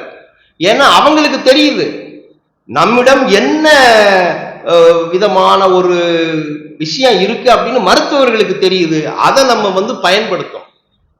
நம்ம என்ன செய்யறோம்னா நிலாவை பார்த்துக்கிட்டு இருக்கோம், கீழே வந்து தங்க நாணயம் இருப்பது நமக்கு தெரிகிறது இல்லை. தங்க நாணயங்கள் நம்மிடம் கொட்டி கிடக்கிறது, ஏராளமான கருத்து களஞ்சியங்கள் இருக்கிறது. அதை நம்ம வந்து வாழ்க்கையில பயன்படுத்தணும். அதாவது அறிவால் வருவது அறிவு, அதை வாழ்க்கையில் பயன்படுத்தும் போது உண்டாவது வந்து ஞானம். அந்த அறிவை வந்து நம்ம வந்து மறந்துடலாம், ஆனா ஞானத்தை ஒருபோதும் நம்ம வந்து நினைவில் வைத்துக் கொள்ள வேண்டியதே கிடையாது. அறிவு என்பது பொய் மாதிரி, அதை வந்து நினைவில் வைத்துக் கொண்டே இருக்க வேண்டும். ஞானம் என்பது உண்மை மாதிரி, அது நினைவில் வைத்துக் கொள்ள வேண்டியதே இல்லை, அது எப்போதுமே நம்முடன் நிலைத்திருப்பது. அந்த ஞானத்தை தருவது கந்தர் அலங்காரம் என்று நான் சொல்லுவேன். ஞானத்தை தருவது பத்தி திருமுகம் ஆறுடன் 12 தோள்களுமாய் தித்தித்திருக்கும் அமுது கண்டேன். இந்த பாட்டெல்லாம் படிச்சுட்டு நான் வந்து அடுத்த பாட்டுக்கு கடந்து போனதே கிடையாது. ஒரு பாட்டை படிக்கிறோம்னா அந்த பாட்டை விட்டுட்டு அடுத்த பாட்டுக்கு போக முடிகிறது இல்லை. பத்தி திருமுகம் ஆறுடன் 12 தோள்களுமாய் தித்தித்திருக்கும் அமுது கண்டேன். செயல் வாண்டடங்க புத்தி கமலத்து உருகி பெருகி புவனம் எற்றும் தத்தி கரை புரளும் பரமானந்த சாகரத்தே. வரி பாருங்க, பரமானந்த சாகரத்தே. சாகரம்னா என்ன? பெருங்கடல். பரமானந்த சாகரத்தே. பரமானந்த சாகரம்ங்கிற ஒரு வார்த்தைக்காகவே நம்ம வந்து கந்தர் அலங்காரத்தை படிச்சுட்டே இருக்கலாம்ங்க. பத்தி திருமுகம் ஆறுடன் 12 தோள்களுமாய் தித்தித்திருக்கும் அமுது கண்டேன். அப்படியே குன்றக்குடி முருகப்பெருமான் நமக்கு காட்சி தருகிறாரா? பத்தி திருமுகம் ஆறுடன் 12 தோள்களுமாய் தித்தித்திருக்கும் அமுது கண்டேன். பிள்ளையார்பட்டியில நீங்க எல்லாரும் பிள்ளையார்பட்டி போயிருப்பீங்க. அந்த பிள்ளையார்பட்டியில சுத்தி வரும்போது அங்க இருப்பாரு பாருங்க முருகப்பெருமான், 6 முகமும் 12 கைகளோட இருப்பாரு. நான் பார்த்து பார்த்து பரவசமுற்றி இருக்கிறேன். பிள்ளையார்பட்டிக்கே திருப்புகள் இருக்கு, எழுதி போடுங்கன்னு சொல்லி அரங்காவலர் பெருமக்களை சொல்லிக்கிட்டே இருக்கேன். பிச்சை குருக்கள்கிட்ட கூட சொல்லியிருக்கேன் நான். அதாவது விநாயக மாமலை அப்படிங்கிறாங்க திருப்புகள்ல. விநாயக மாமலை என்பது பிள்ளையார்பட்டி. அங்க இருக்கக்கூடிய முருகப்பெருமான், நான் என்ன நினைப்பேன்னா குன்றக்குடிக்கு வந்த அருணகிரிநாதர் பிள்ளையார்பட்டிக்கு போயிருப்பார் தானே. குன்றக்குடிக்கு அருணகிரிநாதருடைய அருமையான திருப்புகள் இருக்கிறது. அந்த விநாயக மாமலைன்னா பிள்ளையார்பட்டி தான். பிள்ளையார்பட்டி திருப்புகள் அப்படின்னே எழுதி போடுங்க. அவ்வளவு அந்த ஒளி மிகுந்த கடவுள் அங்க இருக்கக்கூடிய முருகப்பெருமான். இந்த பத்தி திருமுகம் ஆறுடன் 12 தோள்களுமாய் தித்தித்திருக்கும் அமுது கண்டேன். செயல் மாண்டடங்க புத்தி கமலத்து உருகி பெருகி புவனம் எட்டி தத்தி கரை புரளும் பரமானந்த சாகரத்தே. பாருங்க, அவ்வளவு அழகுங்க. நீங்க வந்து ஏன் இதை சொல்றேன் அப்படின்னா, நீங்க போன அவசியம் பாருங்க. நின்னு பாருங்க. நான் சொன்னேன் அப்படிங்கிற அந்த குரல் உங்களுக்கு ஒலிச்சாதான் இங்க நான் பேசிய பேச்சு வெற்றி என்று நான் கருதுவேன். பத்தி திருமுகம் ஆறுடன் 12 தோள்களுமாய் தித்தித்திருக்கும் அமுது கண்டேன், தித்தித்திருக்கும் அமுது கண்டேன், செயல் மாண்டடங்க புத்தி கமலத்து உருகி பெருகி புவனம் எற்றி தத்தி கரை புரளும் பரமானந்த சாகரத்தே. நான் சில தொடர்களுக்காகவே பாடலை திருப்பி திருப்பி படிச்சுட்டே இருப்பேன். திருப்பி திருப்பி திருப்பி படிக்கிறதுனால என்ன அப்படின்னா, நம்ம அங்க இருக்கக்கூடிய சிவபெருமானை இங்க கொண்டு வந்துடுறோம், உள்ளத்துக்குள்ள கொண்டு வந்துடுறோம். அங்க இருக்கக்கூடிய பழனி ஆண்டவர், அங்க இருக்கக்கூடிய திருச்செந்தூர் முருகப்பெருமானை எல்லாம் உள்ள கொண்டு வந்துடுறோம். அன்பு பெரியோர்களே, உங்களுக்கு என்ன சொல்றேன் அப்படின்னா, கந்தர் அலங்காரத்தை படிக்கிறதுக்கு முன்னால நம்ம பார்க்க வேண்டிய இடங்கள் என்று திருச்செந்தூரையும் திருச்செங்கோட்டையும் சொல்லுவேன். திருச்செங்கோட்டை கந்தர் அலங்காரத்துல அவ்வளவு கொண்டாடி கொண்டாடி கொண்டாடி அருணகிரிநாதர் சொல்லியிருக்கார். திருச்செங்கோட்டையும் திருச்செந்தூரையும் ஒரு முறை போய் பார்த்துட்டு அப்புறம் நம்ம கந்தர் அலங்காரத்தை படிக்கிற போது அது நமக்கு கூடுதல் அழகாக தெரியும் என்று சொல்லுவேன். செயல்பட்டழிந்தது செந்தூர் வயல் பொழில், செயல்பட்டழிந்தது செந்தூர் வயல் பொழில், தேங்கடம்பின் மால்பட்டழிந்தது பூங்கொடியார் மனம், மாமயிலோன் மாமயிலோன் கால்பட்டழிந்தது, மாமயிலோன் வேல்பட்டழிந்தது, வேலையும் சூரனும் வெற்பும் அவன் கால்பட்டழிந்தது இங்கன் தலைமேல் அயன் கையெழுத்தே. இந்த பாட்டுக்கு மேல ஒரு பாட்டு தேவையாங்க? நம்ம எது நடந்தாலும் என்ன சொல்றோம்? பிரம்மா எழுதிட்டான், விதி தலையில எழுதிருச்சு, தலையில எழுதி வச்சிருக்கான், அப்படி இப்படின்னு சொல்றோம். அருணகிரிநாதர் சொல்றாரு, விதியை நம்பாதே, எழுதி வச்சிருக்கான் அப்படின்னு ஒருபோதும் சொல்லாதே, எல்லாவற்றையும் மாற்றக்கூடிய ஆற்றல் வாய்ந்தவன் முருகப்பெருமான். நீ முயற்சி செய்தால் போகும், நீ முயற்சி செய்தால் போதும், அவனை நம்பி நீ முயற்சி செய்தால் போதும், அவன் எல்லாத்தையும் பார்த்துக்குவான். அதையே பிரம்மன் எழுதிய அந்த விதியையே, பிரம்மன் எழுதிய அந்த தலையெழுத்தையே மாற்றி எழுதக்கூடிய வல்லமை உடையவன் முருகப்பெருமான். இந்த பாட்டெல்லாம் உள்வாங்கிட்டோம்னா நம்ம அச்சப்பட மாட்டோம். அச்சம் இல்லாமல் நிமிர்ந்து வாழ்வதுதான் வாழ்க்கை. எதுக்குமே கலங்கக்கூடாது, எதுக்குமே கலங்காமல் நம்ம ஒரு உயர்ந்த ஞான செருக்கோடு வாழ்வதுதான் நமது நல்ல வாழ்க்கை. மன நிறைவான வாழ்க்கை என்பது அச்சமில்லாத வாழ்க்கை.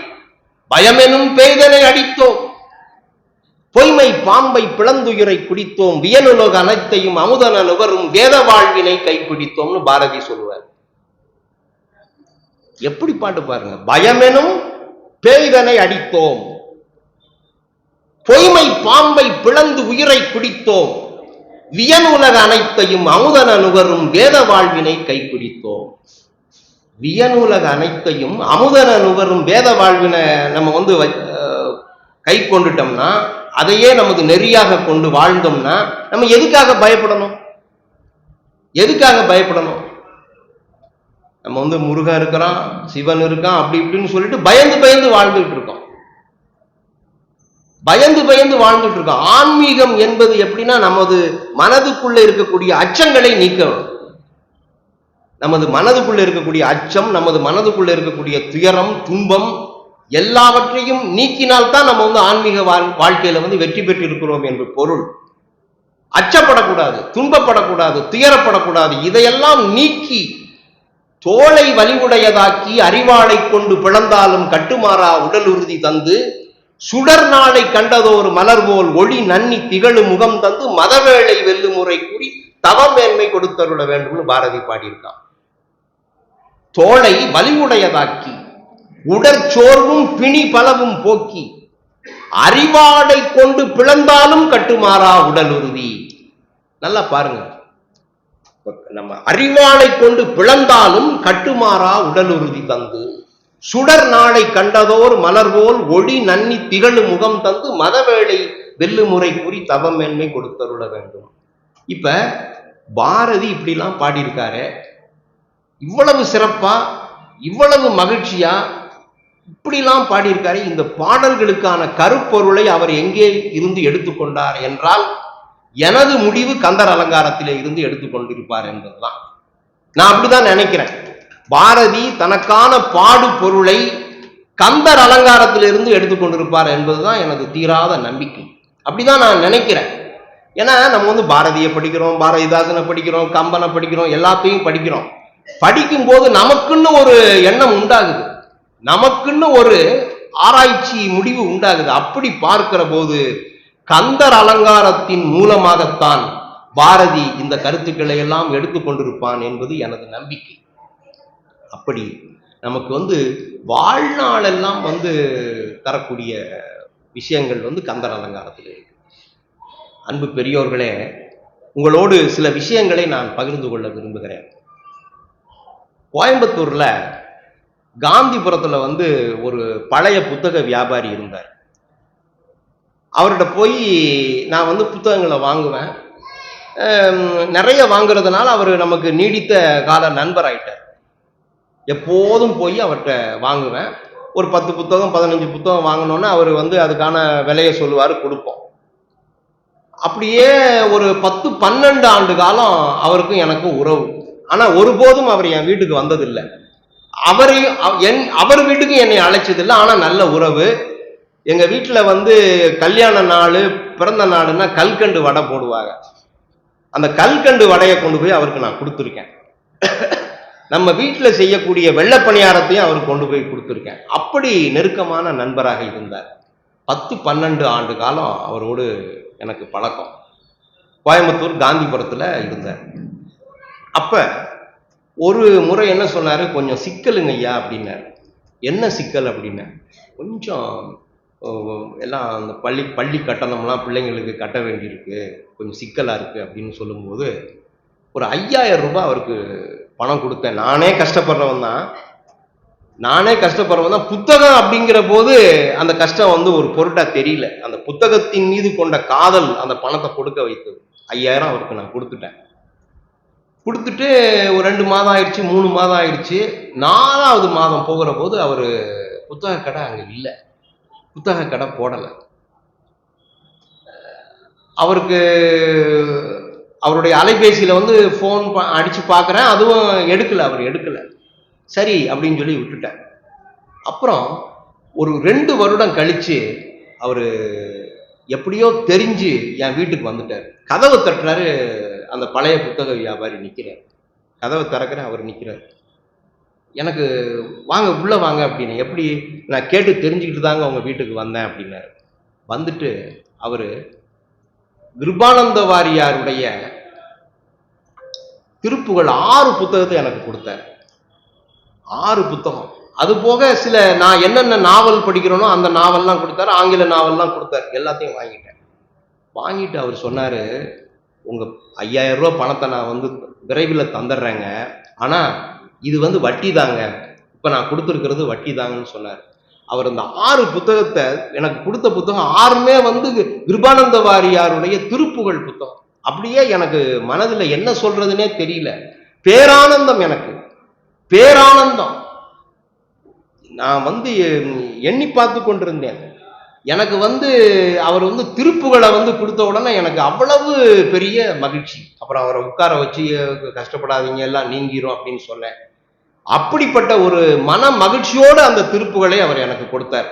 இது அந்த திருப்புகளை முருகப்பெருமானே எனக்கு கொடுத்ததாகத்தான் நான் கருதுகிறேன். முருகனே வந்து அதை எனக்கு கொடுத்ததாகத்தான் கருதுகிறேன். அந்த புத்தகத்தின் மூலமாக நான் படித்து எனது வாழ்க்கையில வந்து நான் முன்னேறிய தருணங்கள் அதிகம். திருப்புகளும் கந்தர் அலங்காரமும் நமக்கு என்ன செய்யும் அப்படின்னா, நமக்கு வந்து புதிய தெம்பை கொடுக்கும். நமக்கு வாழ்வதற்கான வழிகளை அது சொல்லும். நம்ம நினைப்போம் இந்த புத்தகத்தின் நமக்கு வழி சொல்லாது அப்படின்லாம் கருதுவோம். இல்லை, அந்த புத்தகம் நிச்சயமாக நமக்கு வழிகாட்டும்.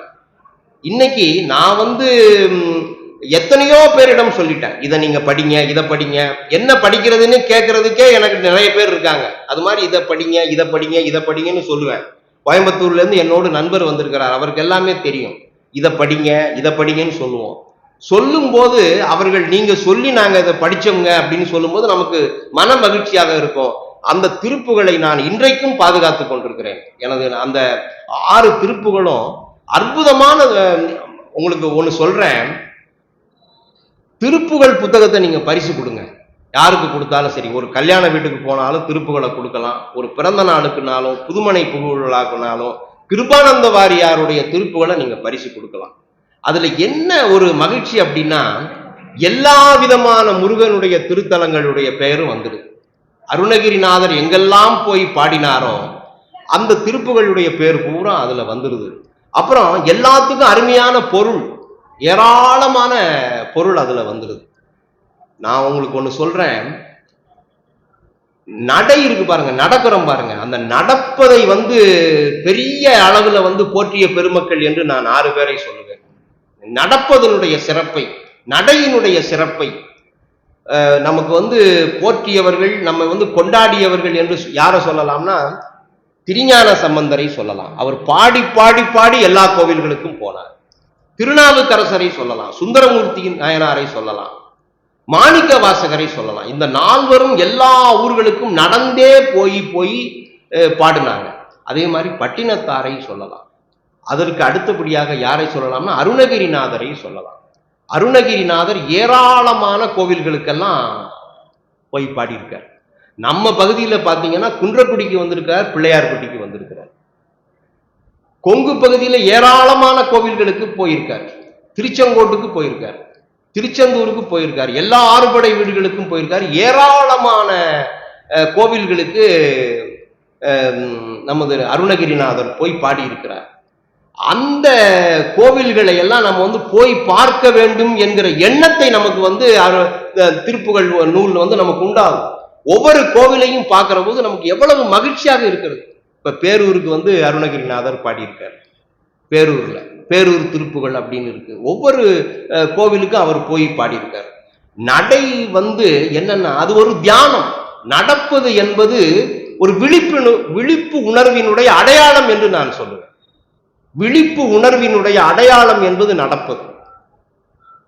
தியானம், நடப்பது என்பது ஒரு தியானம். நடக்க நடக்க நடக்க என்ன ஆகுது அப்படின்னா, நமது புறம் மட்டும், நமது உடல் மட்டும் வேலை செய்கிறது கிடையாது, நமது அகமும் விழித்துக் கொள்கிறது, நமது உள்ளமும் வேலை செய்கிறது. நடக்கும் போது என்ன அப்படின்னா, கையை வீசி நம்ம ஒரு கருத்தை நினைத்து கொண்டு நடக்கிற போது என்ன உண்டாகிறது என்றால், நமது உடல் மட்டும் வேலை செய்வதில்லை, உள்ளமும் வேலை செய்கிறது, நமது அகம் விழித்துக் கொள்கிறது. நடப்பதை ஒரு இயக்கமாகவே மாற்றியவர் என்று திருநாவுக்கரசரை சொல்லலாம். நடப்பதை ஒரு இயக்கமாகவே மாற்றியவர். அதாவது என்ன மருத்துவ அறிக்கையெல்லாம் என்ன சொல்லுதுன்னா, ஒரு நாளைக்கு 10,000 அடி நடக்கணும்னு சொல்லுது. நம்ம ஒரு நாளைக்கு 10,000 அடிகள் நம்ம நடந்தோம்னா, 10,000 அடி நடந்தோம்னா நமது இதயம்லாம் நல்லா வேலை செய்யும், மூளை நல்லா வேலை செய்யும், கை கால்கள்லாம் நல்லா இருக்கும், மூட்டு வலிலாம் வராது அப்படின்னு சொல்லுது. 10,000 அடி நடக்கணும். ஆனா நம்ம எத்தனை அடி நடப்போம்? நம்ம ஒரு நாளைக்கு எத்தனை அடி நடப்போம்? 2000 அடி கூட நம்ம நடக்கிறது இல்லை. 2000 அடி கூட நம்ம நடக்கிறது இல்லை. இப்ப இந்த நெறியாளர்கள் நமக்கு என்ன சொல்லியிருக்காங்கன்னா, மிகப்பெரிய மருத்துவ ரகசியத்தை நமக்கு சொல்லி இருக்கிறார்கள். திருநாவுக்கரசர் எத்தனை கோவிலுக்கு போய் பாடியிருக்கார். முன்னம் அவனுடைய நாமம் கேட்டாள், மூர்த்தி அவன் இருக்கும் வண்ணம் கேட்டாள், பின்னை அவனுடைய ஆரூர் கேட்டாள், பெயர்த்தும் அவனுக்கே பிச்சியானாள், அன்னையையும் அத்தனையும் அன்றே நீத்தாள், அகன்றாள் அகலிடத்தார் ஆச்சாரத்தை, தன்னை மறந்தாள் தன்னாமம் கெட்டாள், தலைப்பட்டாள் நங்கை தலைவன் தாளே அப்படின்னு சொல்லி எத்தனை கோயிலுக்கு போயிருக்கார். அன்பு பெரியோர்களே, ஒரு மகிழ்ச்சியான விஷயத்தை உங்களோடு பரிமாறிக்கொள்ள விரும்புகிறேன். இந்த ஆண்டு சிவன் கோவிலில் எங்கள் குடும்பத்தாரினுடைய காரியத்தனம், எங்கள் குடும்பத்தின் சார்பாக எங்க அண்ணன் பையன் திரு கண்ணன் அவர்கள் நிர்வாக அரங்காவலராக இருக்கிறார்கள். இந்த ஆண்டில் நான் இங்க பேசுவதை மிக்க மகிழ்ச்சியாக கொள்கிறேன். மிகச்சிறந்த நிர்வாகத்தை கண்ணன் அவர்கள் தந்து கொண்டிருக்கிறார்கள் என்று நான் அறிகிற போது நான் மட்டில்லாத மகிழ்ச்சி கொள்ளுகிறேன். அவங்க இப்ப நிர்வாக அரங்காவலராக இருக்காங்க. அந்த நேரத்துல இங்க நான் கந்தர் அலங்காரம் பேசுவது குறித்து எனக்கு மிகுந்த பெருமிதமாக இருக்கிறது, மிக்க மகிழ்ச்சியாக இருக்கிறது. ஏன்னா கண்ணனும் முருகப்பெருமான் மீது ஆழ்ந்த பற்றும் காதலும் கொண்டவன், மிகுந்த பற்று. எல்லா பழனி பாத யாத்திரையிலேயும் முன்னணியில் இருக்கக்கூடியவர் கண்ணன் அவர். அப்படிப்பட்ட ஒரு நிலையில் இங்க நான் பேசுவது எனக்கு மிகுந்த மகிழ்ச்சியை கொடுக்கிறது. நடையினுடைய சிறப்பை நமக்கு எப்போதும் சொல்லிக் கொண்டிருக்கக்கூடியவர் திருநாவுக்கரசர். அதே மாதிரி பட்டினத்தார் அப்படித்தான், அருணகிரிநாதர் எப்படியோ அப்படித்தான். தெய்வ சிதம்பர தேவா உன் சித்தம் உன் பார்வை திரும்பி விடில், தெய்வ சிதம்பர தேவா உன் சித்தம் திரும்பி விடில், பொய் வைத்த சொப்பன வாழ்வும் புவியும் எங்கே, மெய் வைத்த செல்வம் எங்கே, மண்டலீகர்தம் மேடை எங்கே, கை வைத்த நாடக சாலை எங்கே, எல்லாம் கண்மயக்கே அப்படின்னு பட்டினத்தார் பாடுறார். ஒவ்வொரு கோவிலா போய் பாடுறாரு. திருவையாத்துக்கு போய் பாடுறாரு, சிதம்பரத்துக்கு போய் பாடுறாரு, காஞ்சிக்கு போய் பாடுறாரு. இது மாதிரி ஏராளமான கோவில்களை போய் பட்டினத்தார் பாடியது போல நமது அருணகிரிநாதரும் பாடியிருக்கிறார். எவ்வளவு கோவில், எல்லா கோவில்களுக்கும் போய் பாடியிருக்கிறார். அதனாலதான் நான் சொன்னேன், கந்தர் அலங்காரத்தை படிப்பதற்கு முன்பாக நம்ம பார்க்க வேண்டிய கோவில் எல்லாம் நீங்க பார்த்திருப்பீங்க. நம்ம செட்டி மக்களுக்கு முருகன் கோவிலுக்கு நான் வழிகாட்ட வேண்டியது இல்லை. எல்லா கோவில்களுக்கும் நீங்க போய் பாடியிருப்பீங்க, பார்த்திருப்பீங்க. இதுல முக்கியமா நான் சில பாடல்களை உங்களுக்கு சொல்ல வேண்டும் என்று எண்ணினேன். வையிற் கதிர் வடிவேலோனை வாழ்த்தி வரிஞர்க்கென்றும் நொய்யிற் பிளவளவேனும் பகிர்மீன்கள். இந்த நொய் அப்படிங்கிற வார்த்தை நம்ம செட்டி மக்களுக்கு, ஆட்சிமார்களுக்கு எல்லாம் தெரிஞ்ச வார்த்தை தான். வையிற் கதிர் வடிவேலோனை வாழ்த்தி வரிஞர்க்கென்றும் நொய்யிற் பிளவளவேனும் பகிர்மீன்கள். உங்களுக்கு இஞ்ஞன் வெய்யிற்கு ஒதுங்க உதவா உடம்பின் வெறு நிழல் போல் கையிற் பொருளும் உதவாது கான் நும் கடைவழிக்கே. மிகச்சிறந்த பாடல் என்று இந்த பாடலை சொல்லுவேன். இந்த பாடலை படிச்ச பிறகுதான் நான் நம்ம அருணகிரிநாதரை ஒரு மிகப்பெரிய கவிஞர் என்று உணர்ந்து கொண்டேன். மிகப்பெரிய கவிஞர் என்று உணர்ந்து கொண்டேன். என்ன உவமை பாருங்க, வெய்யிற்கு ஒதுங்க உதவா உடம்பின் வெறு நிழல் போல் கையிற் பொருளும் உதவாது கான் நும் கடைவழிக்கே. இதனுடைய கருத்தை உங்களுக்கு சொல்ல விரும்புகிறேன். வையிற் கதிர் வடிவேலோனை வாழ்த்தி வரிஞர்க்கென்றும் நொய்யிற் பிளவளவேனும் பகிர்மீன்கள். நீங்க முருகப்பெருமானை எப்போதெல்லாம் கொண்டாடுகிறீர்களோ அப்போதெல்லாம் ஏழைகளுக்கு சோறிடுங்கள். எப்போதெல்லாம் முருகப்பெருமானை நீங்க கும்பிட தொடங்குகிறீர்களோ அப்போது என்ன செய்யணுமா? வறியவர்களுக்கு சோறிடுங்கள். வறியவர்களுக்கு சோறிடாமல் நீங்கள் வழிபட வேண்டாம்னு சொல்ற. வையிற் கதிர் வடிவேலோனை வாழ்த்தி வரிஞர்க்கென்றும் நொய்யிற் பிளவளவேனும் பகிர்மீன்கள். குருண அரிசி சோறையாவது நீங்க போட்டுருங்க. நயமான அரிசி வாங்க முடியலைனாலும் பரவாயில்ல, குருணை அரிசி சோற்றையாவது நீங்க வறியவர்களுக்கு கொடுத்து விடுங்கள். வையிற் கதிர் வடிவேலோனை வாழ்த்தி வரிஞர்க்கென்றும் நொய்யிற் பிளவளவேனும் பகிர்மீன்கள். உங்களுக்கு இஞ்ஞன் வெய்யிற்கு ஒதுங்க உதவா உடம்பின் வெறு நிழல் போல் கையிற் பொருளும் உதவாது கான் நும் கடைவழிக்கே. இப்ப நம்ம வெயில் அடிக்குது, வெயில் அடிக்குது. அந்த வெயில் அடிக்கும் போது நமது உடம்பினுடைய நிழல் தரையில படுது. அந்த நிழல்ல போய் நம்ம நிக்க முடியுமா? வெயில் அடிக்குது, நமது உடம்பிலிருந்து ஒரு நிழல் வருது. அந்த நிழலில் போய் நம்ம நின்று கொண்டு நமக்கு வெயிலுக்கு பாதுகாப்பாக அந்த நிழலை நம்ம நாட முடியுமா? அப்படி எப்படி தன் நிழல் நமக்கு உதவாதோ அதுபோல நம்ம வறியவர்களுக்கு ஈயாமல் நாம் சேர்த்து வைத்திருக்கக்கூடிய செல்வம் நமக்கு ஒருபோதும் உதவாது அப்படிங்கிறதா இந்த பாடலினுடைய பொருள். இந்த நம்முடைய நிழல் நமக்கு ஒதுங்குவதற்கு இடம் கொடுக்காது அப்படிங்கிற தொடரை நான் படித்த பிறகு இந்த உவமையின் காரணமாக அருணகிரிநாதரை மிகுந்த கொண்டாட்டத்தோடு அவரது பாடல்களை எல்லாம் தீவிரமாக படிக்க ஆரம்பிச்சிட்டேன். வையிற் கதிர் வடிவேலோனை வாழ்த்தி வரிஞர்க்கென்றும் நொய்யிற் பிளவளவேனும் பகிர்மீன்கள். உங்களுக்கு இஞ்ஞன் வெய்யிற்கு ஒதுங்க உதவா உடம்பின் வெறு நிழல் போல் கையிற் பொருளும் உதவாது கான் நும் கடைவழிக்கே. தடுங்கோள் மனத்தை விடுங்கோள் வெகுளியை, தடுங்கோள் மனத்தை விடுங்கோள் வெகுளியை தானம் என்றும் இடுங்கோள், இருந்தபடி இருங்கோள். இருந்தபடி இருங்கோள்ங்கிற தொடர் இன்னைக்கு தன்னம்பிக்கையாளர்கள் எல்லாம் கல்லூரிகளுக்கு போய் சொல்லிக் கொண்டிருக்கக்கூடிய பேச்சு.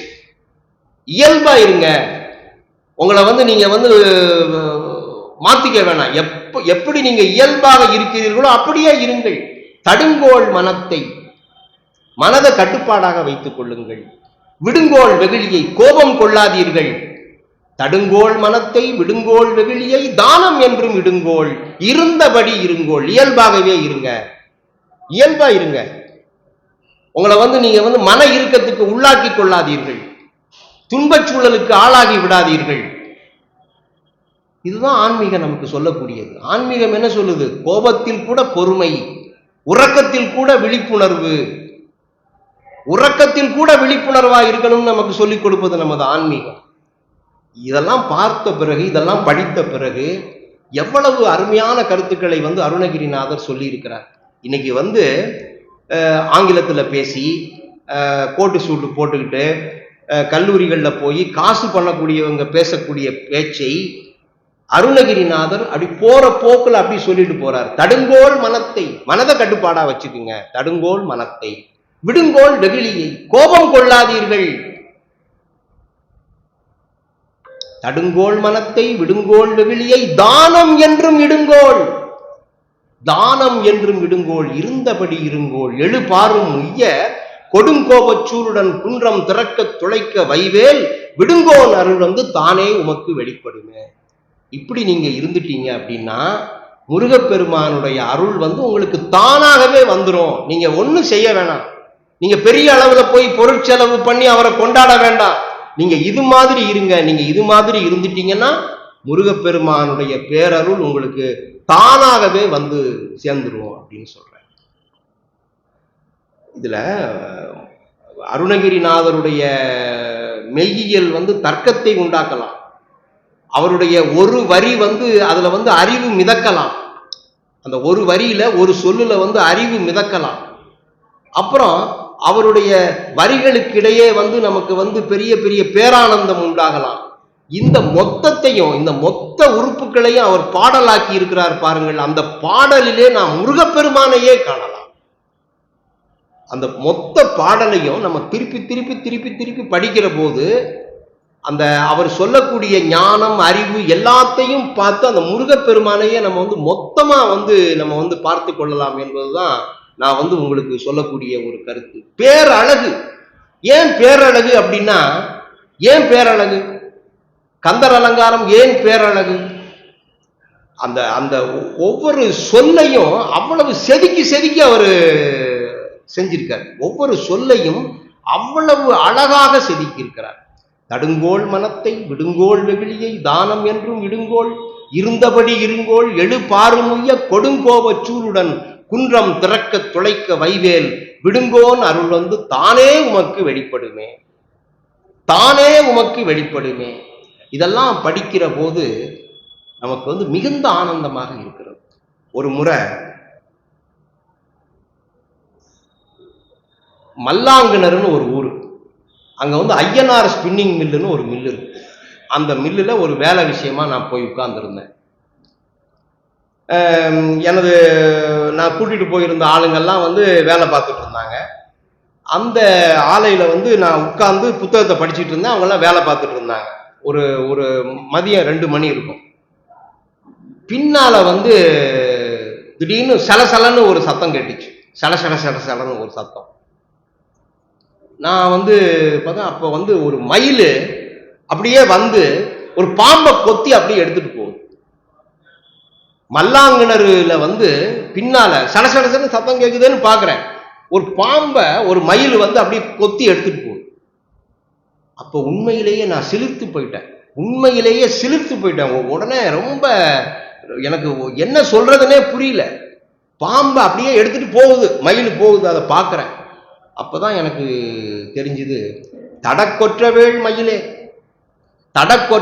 மயிலே இடர்தீர தனிவிடில் நீ, வடக்கில் கிரிக்கப்புறத்தும் நின் தோகையின் வட்டமிட்டு கடற்கப்புறத்தும் கதிர்க்கப்புறத்தும் கனக சக்கர திடற்கப்புறத்தும் திசைக்கப்புறத்தும் திரிகுவையே. என்ன பாட்டுங்க இந்த பாட்டு! அதாவது முருகப்பெருமானை வந்து நம்ம வந்து மனதார நம்பிட்டோம்னா எந்த இடமாக இருந்தாலும் அவர் வந்து நம்மை காப்பாற்றுவார் என்பதுதான் இந்த பாடல் நமக்கு சொல்லக்கூடிய ஒரு வலிமை. தடக்கொற்றவேள் மயிலே, கொற்றவேள் மயிலே, வெற்றி தரக்கூடிய மயிலே, தடக்கொற்றவேள் மயிலே, இடர்தீர தனிவிடில் நீ வடக்கில் கிரிக்கப்புறத்தும். வடக்கில் கிரிக்கப்புறத்தும்னா என்ன? கிரினா மலை, வடக்கிலே இருக்கக்கூடிய மலையை தாண்டியும். தடக்கொற்றவேள் மயிலே, இடர்தீர தனிவிடில் நீ, உனது பக்தனுக்கு ஒரு தீங்கு விளைகிறது என்றால் மயிலே நீ எங்கெல்லாம் செல்வாய் தெரியுமா? மலையை தாண்டியும் செல்வாய். வடக்கில் கிரிக்கப்புறத்தும் நின் தோகையின் வட்டமிட்டு கடற்கப்புறத்தும், கடலுக்கு அப்புறமும் நீ போவ. கதிர்க்கப்புறத்தும் சூரிய மண்டலத்தை தாண்டியும் நீ போவாய். கடற்கப்புறத்தும் கதிர்க்கப்புறத்தும் கனக சக்கர திடற்கப்புறத்தும் திசைக்கப்புறத்தும் திரிகுவையே. திசைகளுக்கு அப்பாலும் மயில் போயிருமா? தனது பக்தனுக்கு முருகப்பெருமானை மனதார வணங்கக்கூடிய ஒருவருக்கு ஏதாவது ஒரு தீங்கு என்று வந்தால் அந்த மயில் என்ன செய்யுமா? பறந்து அந்த பக்தனை காப்பாற்றுவதற்காக எங்கெல்லாம் செல்ல வேண்டுமோ அங்கெல்லாம் செல்லும். இன்னைக்கு அன்பு பெரியோர்களே, நமது குழந்தைகள் எல்லாம் கடல் கடந்து தான் வாழ்றாங்க.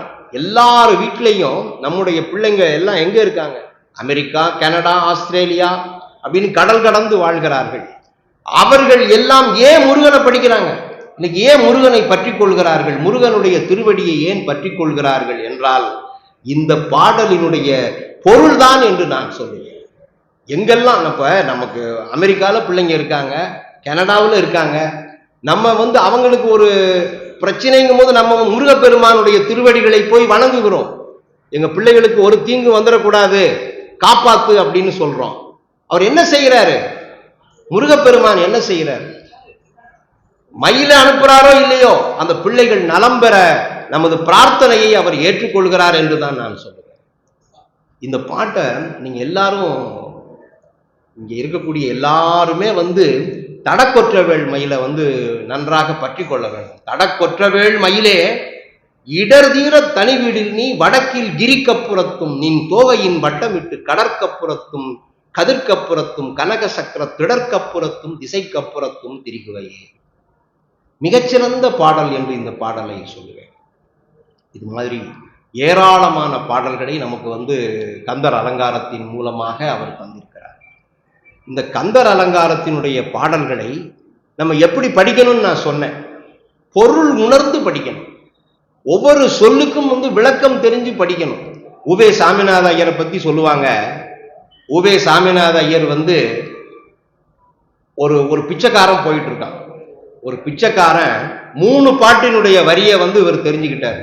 4வது பாட்டினுடைய வரியை தெரிஞ்சுக்கணுங்கிறதுக்காக பிச்சைக்காரன் பின்னாலேயே போனார். அந்த பரதேசி, அந்த முன்னெல்லாம் இந்த ஒரு காவடி மாதிரி வச்சுட்டு வருவாங்க பரதேசிய, அந்த 2 பக்கட்டும் மாட்டிக்கிட்டு போவாங்க. அன்னக்காவடி பின்னாலேயே அவரு போனார். அன்னக்காவடி பின்னாலேயே போய் அந்த 4வது வரியையும் தெரிஞ்சுக்கிட்டாராம். அது மாதிரி நம்ம அந்த பாடலினுடைய வரிகளை எல்லாம் நம்ம தெரிஞ்சுக்கணும். வேதநாயகம் பிள்ளைன்னு ஒருத்தங்க இருந்தாங்க. வேதநாயகம் பிள்ளைன்னு, அந்த வேதநாயகம் பிள்ளை தான் உவே சாமிநாத ஐயர் அவர்களுக்கே அவரையே ஆற்றுப்படுத்தியவர். மாயவரம் வேதநாயகம் பிள்ளைய பத்தி நீங்கெல்லாம் தெரிஞ்சுக்கணும். தமிழில் பிரதாப முதலியார் சரித்திரம்னு முதல் நாவலை கொடுத்தவர் மாயவரம் வேதநாயகம் பிள்ளை தான். முதல் நாவல், இந்தியாவில் உள்ள 2வது நாவல், தமிழ்நாட்டில் முதல் நாவலை கொடுத்தவர். அது மட்டும் இல்லாமல் தமிழ்நாட்டினுடைய முதல் இந்திய நீதிபதியாக இருந்தவர் வேதநாயகம் பிள்ளை. அவர் வடலூர் வள்ளல் ராமலிங்கம் பிள்ளை வாழ்ந்த காலத்திலே வாழ்ந்தவர். மகாவித்வான் மீனாட்சி சுந்தரம் பிள்ளை வாழ்ந்த காலத்திலே வாழ்ந்தவர். ஆறுமுக நாவலர் வாழ்ந்த காலத்திலே அவர் வாழ்ந்தவர். அவர் என்ன செஞ்சார் அப்படின்னா, ஊவே சாமிநாத ஐயரையே ஏடு தேடி வைத்த பெருமை அவரைத்தான் சேரும்.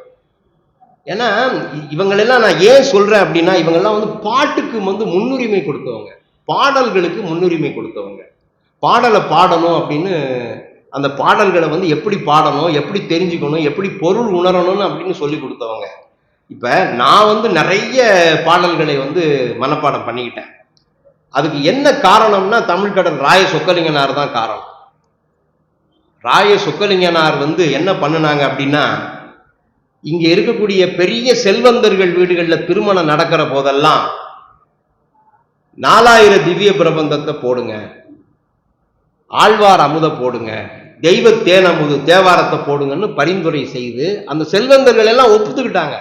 அந்த பாடல்களை எல்லாம் வந்து திருமண வீடுகளுக்கு போயிட்டு வரும்போது எங்க தந்தையார் அவர்கள் வந்து வாங்கிட்டு வருவாங்க.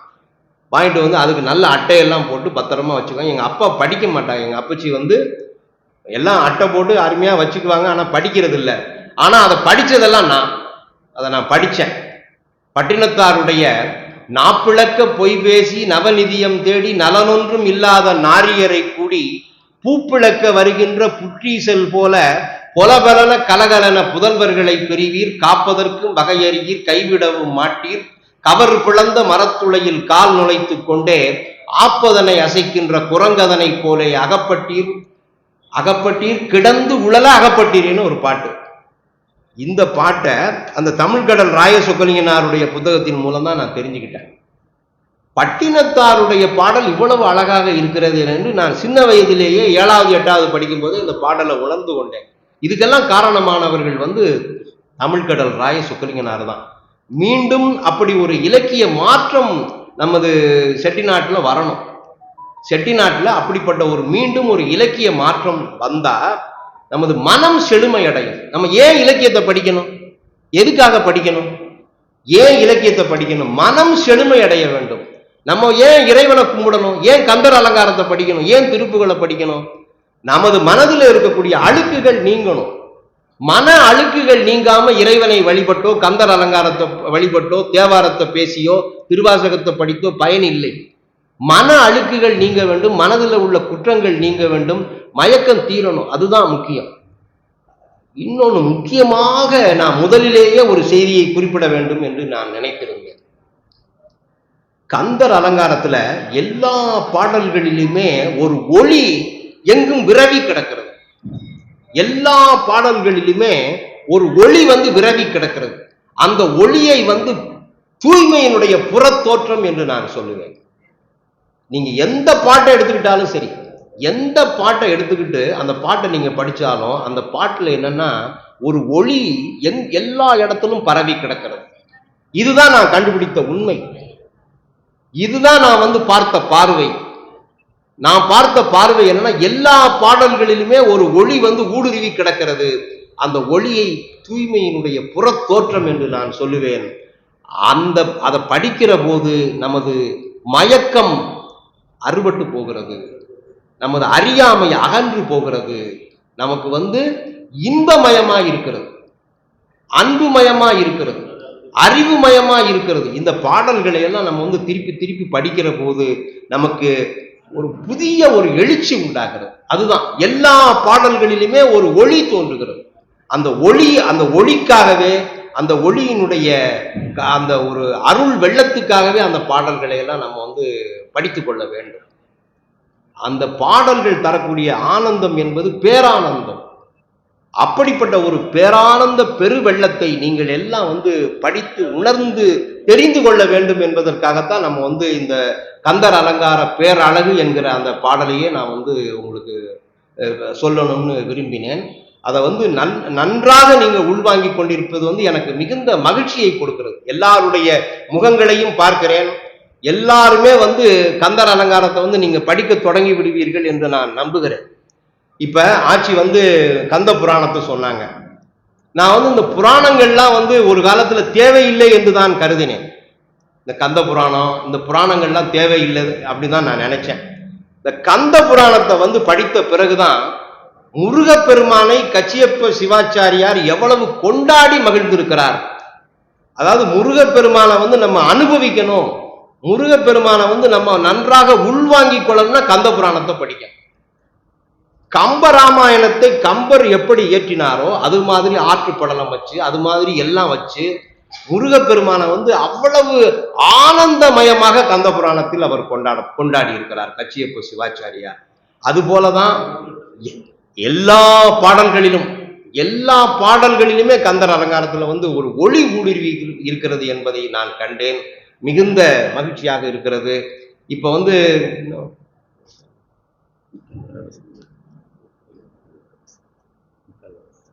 சரி, அவ்வளவு மகிழ்ச்சியாக இருக்கிறது. இந்த மகாகவி பாரதியினுடைய பாடல்களை பத்தி நான் உங்களுக்கு சொன்னேன். நீயே சரணம் என்று கூவி எந்த நெஞ்சில் பேருறுதி கொண்டு அடி தாயே எனக்கு மிக நிதியும் அறந்தன்னை காக்கும் ஒரு திறனும் தருவாயே என்று பணிந்தேத்தி பலவாராய் எனது புகழ் பாடி வாய் ஓயே நாவது உணர்ப்பாயோ இன்னது உண்மை தவறுவது ஒரு உலகம்னு மகாகவி பாரதி பாடினார். அந்த மகாகவி பாரதி கந்தர் அலங்கார பாடல்களையே எடுத்துக்கொண்டார் என்று நான் சொல்லுவேன். இந்த நாள் என் செய்யும் வினைதான் என் செய்யும் என்னை நாடி வந்த கோள் என் செய்யும் கொடுங்கூற்றென் செய்யும் குமரேசர் இரு தாளும் சிலம்பும் சதங்கையும் தண்டையும் சண்முகமும் தோளும் கடம்பும் எனக்கு முன்னே தோன்றினே. இந்த பாடலை நம்ம பற்றி கொள்ள வேண்டும். இந்த பாடல் மீது நாம் மிகுந்த நம்பிக்கை வைக்க வேண்டும். இந்த நம்பிக்கை தான் நமக்கு மிகப்பெரிய ஒரு வெற்றியை நமக்கு தரும்.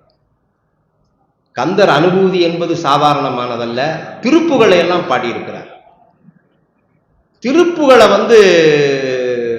படிக்கிற போது அபகார நிந்தைப்பட்டுழலாதே, அபகார நிந்தைப்பட்டுழலாதே, அறியாத வஞ்சரை புரியாதே அப்படிங்கிற பாடல்களை எல்லாம் படிக்கிற போது நமக்கு மிகுந்த எழுச்சி உண்டாகிறது. இன்னைக்கு உலகம் எல்லாம் திருப்புகளை பாடிக்கொண்டிருக்கிறார்கள், தேவாரத்தை பேசிக் கொண்டிருக்கிறார்கள், தேவாரத்தை படித்துக் கொண்டிருக்கிறார்கள், திருமந்திரத்தை படித்துக் கொண்டிருக்கிறார்கள். இதெல்லாம் படிக்கிற போது என்ன நமக்கு உண்டாகிறது என்றால் நமது மன துன்பங்கள் அறுபட்டு போகிறது. மன துன்பங்கள் அறுபட்டு போகணும். இப்ப நம்ம எங்கு பார்த்தாலும் மருத்துவமனைகள் பெருகி கொண்டிருக்கின்றன. மருத்துவமனைகள் எங்கு பார்த்தாலும் பெருகி கொண்டிருக்கின்றன. எவ்வளவு பெரிய கட்டடங்கள், எவ்வளவு பெரிய கட்டடங்களாக மருத்துவமனைகள் இருக்கிறது. அதாவது ஒரு பல்லுக்கு எவ்வளவு மருத்துவமனைகள் வந்துருச்சு பாருங்க. பல்லுக்கு, காதுக்கு எவ்வளவோ மருத்துவமனைகள். இந்த மருத்துவமனைகள் எல்லாம் குறையணும் அப்படின்னா நம்ம திருவாசகத்துக்குள் ஆட்பட வேண்டும், தேவாரத்துக்குள் ஆட்பட வேண்டும், நமது கந்தர் அலங்காரத்துக்குள்ள நம்ம போகணும். இந்த கந்தர் அலங்காரத்தை நம்ம படிக்கிற போது நோய் அற்று போகும் என்றுதான் நான் சொல்லுகிறேன். இன்னைக்கு நோயால் நம்ம எல்லாரும் துடித்து கொண்டிருக்கிறோம். எந்த நோய் எப்ப வரும் அப்படின்னு தெரியாம இருக்கு. இதய நோய் அதிகமாக இருக்கிறது, புற்றுநோய் அதிகமாக இருக்கிறது. இதையெல்லாம் குறைச்சு நமது மன அழுத்தங்கள் எல்லாம் குறையணும் அப்படின்னா மனத்தகத்தான் தலைமேலான் வாக்கினுள்ளான் வாயார தன்னடியே பாடும் தொண்டர் இனத்தகத்தான் இமயவர்தன் சிரத்தின் மேலான் ஏழண்டத் அப்பாலான் இப்பார் செம்பொன் புனத்தகத்தான் நறுங்கொன்றை போதின் உள்ளான் பொறுப்புடையான் காற்றிடையான் பொறுப்புடையான் காற்றிடையான் கனத்தகத்தான் கைலாயத்து உச்சி உள்ளான் காலத்தியான் அவன் என் கண்ணுள்ளானே அப்படிங்கிற அந்த பாடலை எல்லாம் படிக்கிற போது நமது மன துன்பங்கள் அறுபட்டு போகும். மன துன்பங்கள் அறுபட வேண்டும், குட்டை மனங்கள் விசாலப்பட வேண்டும், குறுகிய எண்ணங்கள் எல்லாம் தொலையணும் அப்படின்னா இலக்கியத்துக்குள்ள வரணும். இப்ப கோயம்புத்தூர்ல நிறைய அன்பர்கள் புறநானூற்றின் மீது பற்று கொண்டிருக்கிறார்கள், நற்றிணையின் மீது பற்று கொண்டிருக்கிறார்கள். இவங்களெல்லாம் நான் என்ன சொல்றேன் அப்படின்னா, இதை நீங்க முதல்ல படிங்க. இதை நீங்க படிச்சீங்க அப்படின்னாவே உங்களுக்கு இருக்கக்கூடிய துயரங்கள் போயிடும், துன்பங்கள் போயிடும், ஒரு நல்ல ஒரு நெறிக்குள்ள நம்ம வாழ்ந்துருவோம். அதுக்கு இலக்கியங்கள் துணை செய்யும் அப்படின்னு சொல்லி நான் சொல்லிட்டு இருக்கேன். அது போலதான் கந்தர் அலங்கார பாடல்களும். அந்த கந்தர் அலங்கார பாடல்களை நாம் பற்றி கொள்கிற போது நமது வாழ்க்கையில் இருள் அகலும், ஒளி கூடும். ஒளி கூடணும், நமது ஒளி கூட வேண்டும் என்பதுதான் நமது விருப்பம். அதுதான் ஆன்மீகம். ஆன்மீகத்துல சுயநலம் அற்று போக வேண்டும், பொதுநலம் பெருகணும். அதுதான் ஆன்மீகம் நமக்கு வழிகாட்டக்கூடிய ஒன்று. நிறைய மக்கள் இன்னைக்கு கோவிலுக்கு போறாங்க, நிறைய பக்தர்கள் இருக்காங்க, நிறைய ஆராதனைகள் செய்கிறாங்க, நிறைய வழிபாடு செய்கிறார்கள். இதுல எல்லாம் என்னன்னா அவங்க தனக்காக பிரார்த்திக்கிறார்கள், தங்கள் குடும்பம் நல்லா இருக்கணும் அப்படின்னு.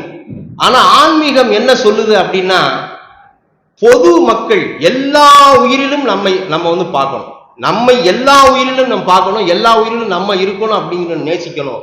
அந்த நேசிப்பு தான் வேணும். இன்னைக்கு உலகம் முழுவதும் பத்திரிகையில படிச்சுக்கிட்டு இருக்கோம். உலகம் முழுவதும் என்ன நடந்துட்டு இருக்கு? போர் நடந்துட்டு இருக்கு. நிறைய 3ஆம் உலக போரே வந்து விடுமோ என்கிற அச்சம் நமக்கு உண்டாகி இருக்கிறது. எந்த போரையும் வந்து யாரும் நிப்பாட்ட முடியல. தொழில்நுட்பம் வளர்ந்துருச்சு, செயற்கை நுண்ணறிவு வளர்ந்துருச்சு, அறிவு சமூகம் என்று நாம் கொண்டாடி கொண்டிருக்கிறோம். ஆனா இதெல்லாம் என்ன? அழிவை நோக்கி போய் கொண்டிருக்கிறது. அழிவை நோக்கி போய் கொண்டிருக்கிற இந்த வேளையில் தான் நமக்கு ஒரு வள்ளலார் வேணும், இந்த வேளையில் தான் நமக்கு ஒரு பட்டினத்தார் வேணும், இந்த வேளையில் தான் நமக்கு ஒரு அருணகிரிநாதர் வேணும்.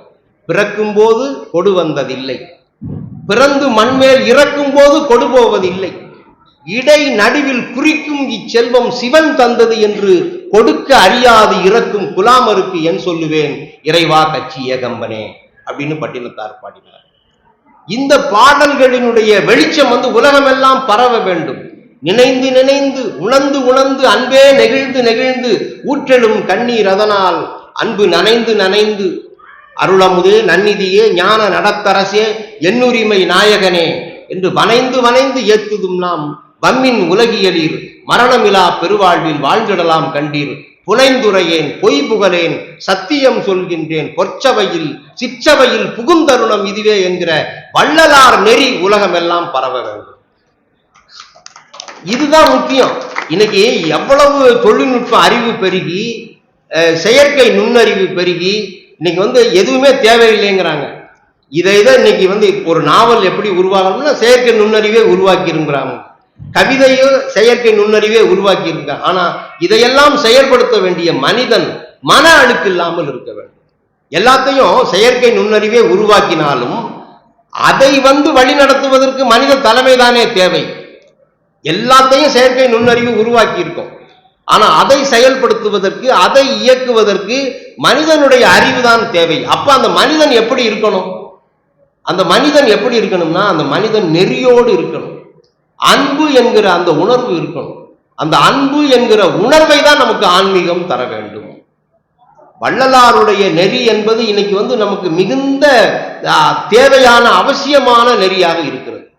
என்ன சொல்றார்? நினைந்து நினைந்து உணர்ந்து உணர்ந்து நெகிழ்ந்து நெகிழ்ந்து அன்பே நிறைந்து நிறைந்து ஊற்றெழும் கண்ணீர் அதனால் உடம்பு நனைந்து நனைந்து அருளமுதே நன்னிதியே ஞான நடத்தரசே எண்ணுரிமை நாயகனே என்று வனைந்து வனைந்து ஏத்துதும் நாம் வம்மின் உலகியலீர் மரணமிலா பெருவாழ்வில் வாழ்ந்திடலாம் கண்டீர் புனைந்துரையேன் பொய் புகழேன் சத்தியம் சொல்கின்றேன் பொற்சபையில் சிற்றவையில் புகுந்தருணம் இதுவே என்கிற வள்ளலார் நெறி எல்லா இடத்திலும் பரவ வேண்டும். அப்புறம் திருக்குறள் பரவணும். திருக்குறளினுடைய அரை இலக்கியங்களை எல்லாம் மக்கள் எடுத்துக்கொள்ள வேண்டும். அதாவது டால்ஸ்டாயை பார்த்து கேட்டாங்க, டால்ஸ்டாயை பார்த்து என்ன கேட்டாங்க அப்படின்னா, புத்துயிர்ப்புன்னு ஒரு நாவல் எழுதினார் டால்ஸ்டாய். அண்ணா கரீனான்னு ஒரு நாவல் எழுதினார். இந்த நாவல்களில் எல்லாம் மிகுந்த அறக்கருத்துக்கள் வந்தன. அப்ப எல்லாரும் கேட்டாங்க, இவ்வளவு பெரிய அறக்கருத்துக்களை எங்கே இருந்து நீங்கள் எழுதுகிறீர்கள், இந்த அறக்கருத்துக்கள் உங்களுக்கு எப்படி கிடைத்தன என்று டால்ஸ்டாயை பார்த்து கேட்டாங்க. அப்ப டால்ஸ்டாய் சொன்னாரு, இந்தியாவில் தமிழ்நாட்டில் திருவள்ளுவர் என்கிற ஒருவர் இருக்கிறார், அவரிடம் இருந்து நான் எடுத்துக்கொண்டேன்னு சொன்னார். அப்புறம் 5 குறளை வந்து மகாத்மா காந்தியடிகளுக்கு அவர் கடிதம் வாயிலாக எழுதினார். பொய்யாமை பொய்யாமை ஆற்றின் அறம்பிற செய்யாமை செய்யாமை நன்று, புறந்தூய்மை நீரான் அமையும் அகந்தூய்மை வாய்மையால் காணப்படும் 5 திருக்குறளை வந்து மகாத்மா காந்தியடிகளுக்கு டால்ஸ்டாய் எழுதினார். ஏன்னா இவ்வளவு அறக்கருத்துக்கள் நம்மிடையே இருக்கின்றன. இந்த அறக்கருத்துக்கள் எல்லாம் உலகம் எல்லாம் பரவுகிற போது இந்த செயற்கை நுண்ணறிவாலும் இந்த அறிவு சமூகத்தாலும் இந்த போரை வந்து நிறுத்த முடியலையே. இஸ்ரேலுக்கும் ஈரானுக்கும் எப்படி மோதல் நடக்குது, உக்ரைனுக்கும் ரஷ்யாவுக்கும் எவ்வளவு மோதல் நடக்குது. இவ்வளவு அறிவு சமூகம் இருந்தும் இவ்வளவு அறிவார்ந்த பெருமக்கள் இருந்தும் ஒண்ணுமே செய்ய முடியாம நம்ம வேடிக்கை தானே பார்த்துக்கிட்டு இருக்கோம். அந்த எங்கேயோ நடக்கக்கூடிய அந்த கலவரத்தினால், எங்கேயோ நடக்கக்கூடிய அந்த போராட்டத்தினால் எல்லா விலைவாசியும் ஏறி போயிட்டு இருக்கு. இன்னைக்கு வந்து பெண்களோ இல்ல வந்து யாரோ வந்து தனியா நம்ம வந்து சாலையில் நடந்து போயிட முடியுமா? எங்கு பார்த்தாலும் இன்னைக்கு வந்து சூழல்ல என்னன்னா முதியோர்கள் வாழ்ந்து கொண்டிருக்கிறார், கணவன் மனைவி இல்ல தனியா முதியோர்கள் அதிகமாகி போய்விட்டார். அவர்கள்லாம் நிம்மதியாக வாழ முடிகிறதா? ஒரு நிம்மதியாக மன மகிழ்ச்சியோடு எல்லாருக்கும் வந்து எப்படின்னா சம்பாத்தியம் கூடி இருக்கிறது, ஆனா மன மகிழ்ச்சி குறைந்து இருக்கிறது. கட்டுக்கட்டாக பணம் இருக்கிறது, ஆனா வீட்டுல வந்து மன நிறைவோ மன மகிழ்ச்சியோ இல்லை. இல்லாத ஒரு சூழ்நிலை ஏன் உருவாகிறது என்றால், நம்ம வந்து ஆன்மீகத்தை முழுமையாக உள்வாங்கிக் கொள்ளவில்லை. ஒவ்வொரு வினாடியையும் மகிழ்ச்சியாக வாழ வேண்டும் என்பதுதான் ஆன்மீகத்தினுடைய நோக்கமே. நம்ம வந்து ஒவ்வொரு வினாடியையும் நம்ம வந்து மகிழ்ச்சியாக வாழ்ந்து கொண்டிருக்கிறோம். ஆன்மீகத்தை, அந்த ஆன்மீகம் சொல்லக்கூடிய கருத்துக்களை நம்ம வந்து நன்றாக உள்வாங்கிக் கொண்டால், மனதார உள்வாங்கிக் கொண்டால், கருணையே கோவில், கருணையே நமது வரவேற்பறை, அன்புதான் நமது வீட்டினுடைய நுழைவாயில் என்றல்லவா நாம் வாழ்ந்திருப்போம். அன்புதான் நமது ஆன்மீகத்தினுடைய நுழைவாயில், கருணைதான் நமது வரவேற்பறை, தியானம்தான் நமது வழிபாட்டு அறை என்றல்லவா நாம் வந்து கொண்டிருக்க வேண்டும். அதெல்லாம் இல்லாத ஒரு சூழல். எங்கு பார்த்தாலும் சுயநலம், எங்கு உறவுகளுக்குள்ள வந்து ஒரு ஒரு நெருக்கம் இல்லை. பழைய காலத்துல இருந்த உறவு முறைகளா இப்போது இருக்கிறது. திருமணம்லாம் எப்படி நடந்துட்டு இருந்தது செட்டிநாட்டுல? பெரிய பெரிய வளவு வீடுகளுக்குள்ள திருமணம் நடக்கும். முதல் நாளே வந்து நம்ம எல்லாரும் ஒன்று கூடுவோம், கூடியாக்குதல் அப்படின்னு சொல்லுவோம். எல்லாரும் ஒன்று கூடுவோம். அப்புறம் வந்து கல்யாண வீடுகள்ல வந்து கூந்தல்லாம் கட்டுவாங்க. எல்லாம் உறவினர்கள் பங்காளி எல்லாம் உட்கார்ந்து கட்டுவாங்க. அதெல்லாமா இன்னைக்கு நடந்து கொண்டிருக்கிறது? அதெல்லாம் இல்லையே, எல்லாமே போயிருச்சு. எல்லாம் கல்யாண மண்டபத்துக்கு நேரடியா வர்றாங்க, கல்யாண மண்டபத்திலிருந்து நேரடியா ஊருக்கு போறாங்க. உறவுகளுக்குள்ள ஒரு பரிமாற்றம் இல்லை. இந்த சூழல் எல்லாம் வந்து மாறணும். அப்ப அந்த சூழல்லாம் மாறணும் அப்படின்னா நமது பழைய இலக்கியங்களை நாம் பற்றி கொள்ளும். அதைத்தான் நான் திருப்பி திருப்பி சொல்ல வரேன். இந்த பழைய இலக்கியங்களை வந்து நம்ம படிக்காம போனதுதான் பெரிய வறுமை என்று நான் சொல்லுவேன். இன்னைக்கு வந்து வறுமை கூட பெருசு கிடையாது. நம்ம வந்து புறக்கணிக்கப்படுகிறோம், அடையாளமின்மையாக்கப்படுகிறோம். அதுதான் பெரிய கொடுமை. பெரிய கொடுமை எப்படின்னா புறக்கணிக்கப்படுதல்.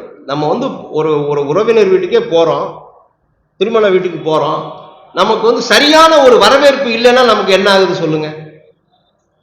நமக்கு ஒரு சரியான ஒரு வரவேற்பு இல்லைன்னா என்ன, நம்ம வந்து புறக்கணிக்கப்பட்டுட்டோமோ, நமக்குன்னு ஒரு சோர்வு உண்டாயிடும். அந்த சோர்வு இல்லாமல் பரந்த மனப்பான்மை, ஒரு தெளிந்த மனப்பான்மை, எல்லாரும் ஒன்று என்கிற மனப்பான்மை அப்படின்னு வரணும்னா பழைய இலக்கியங்களை நாம் வந்து படிக்கணும், பழைய இலக்கியங்களை சொல்லிக் கொடுக்கணும்.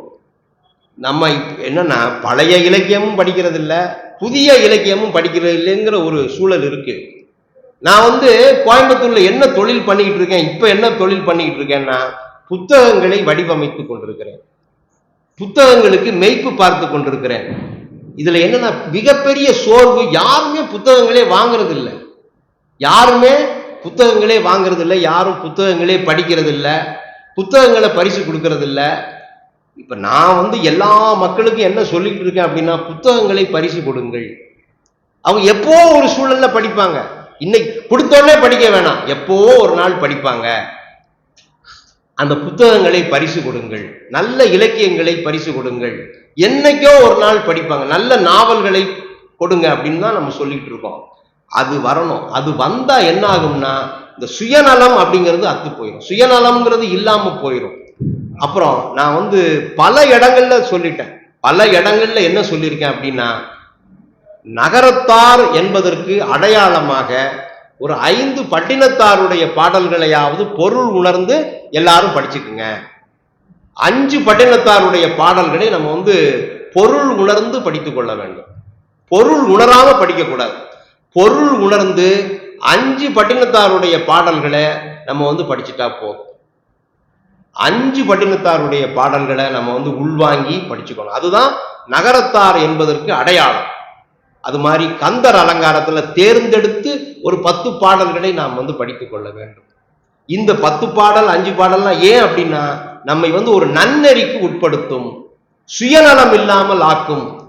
சுயநலம் இல்லாமல் செய்வதுதான் ஆன்மீகத்தினுடைய அடிப்படை என்று நான் சொல்லுவேன்.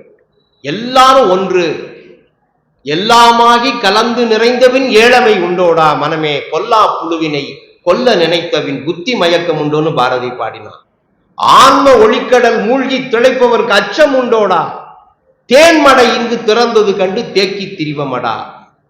என்ன வரி பாருங்க, ஆன்ம ஒளிக்கடல் மூழ்கி திளைப்பவருக்கு அச்சம் உண்டோடா, ஆன்ம ஒளிக்கடல் மூழ்கி திளைப்பவருக்கு அச்சம் உண்டோடா, தேன்மடை இங்கு திறந்தது கண்டு தேக்கி திரிவமடா.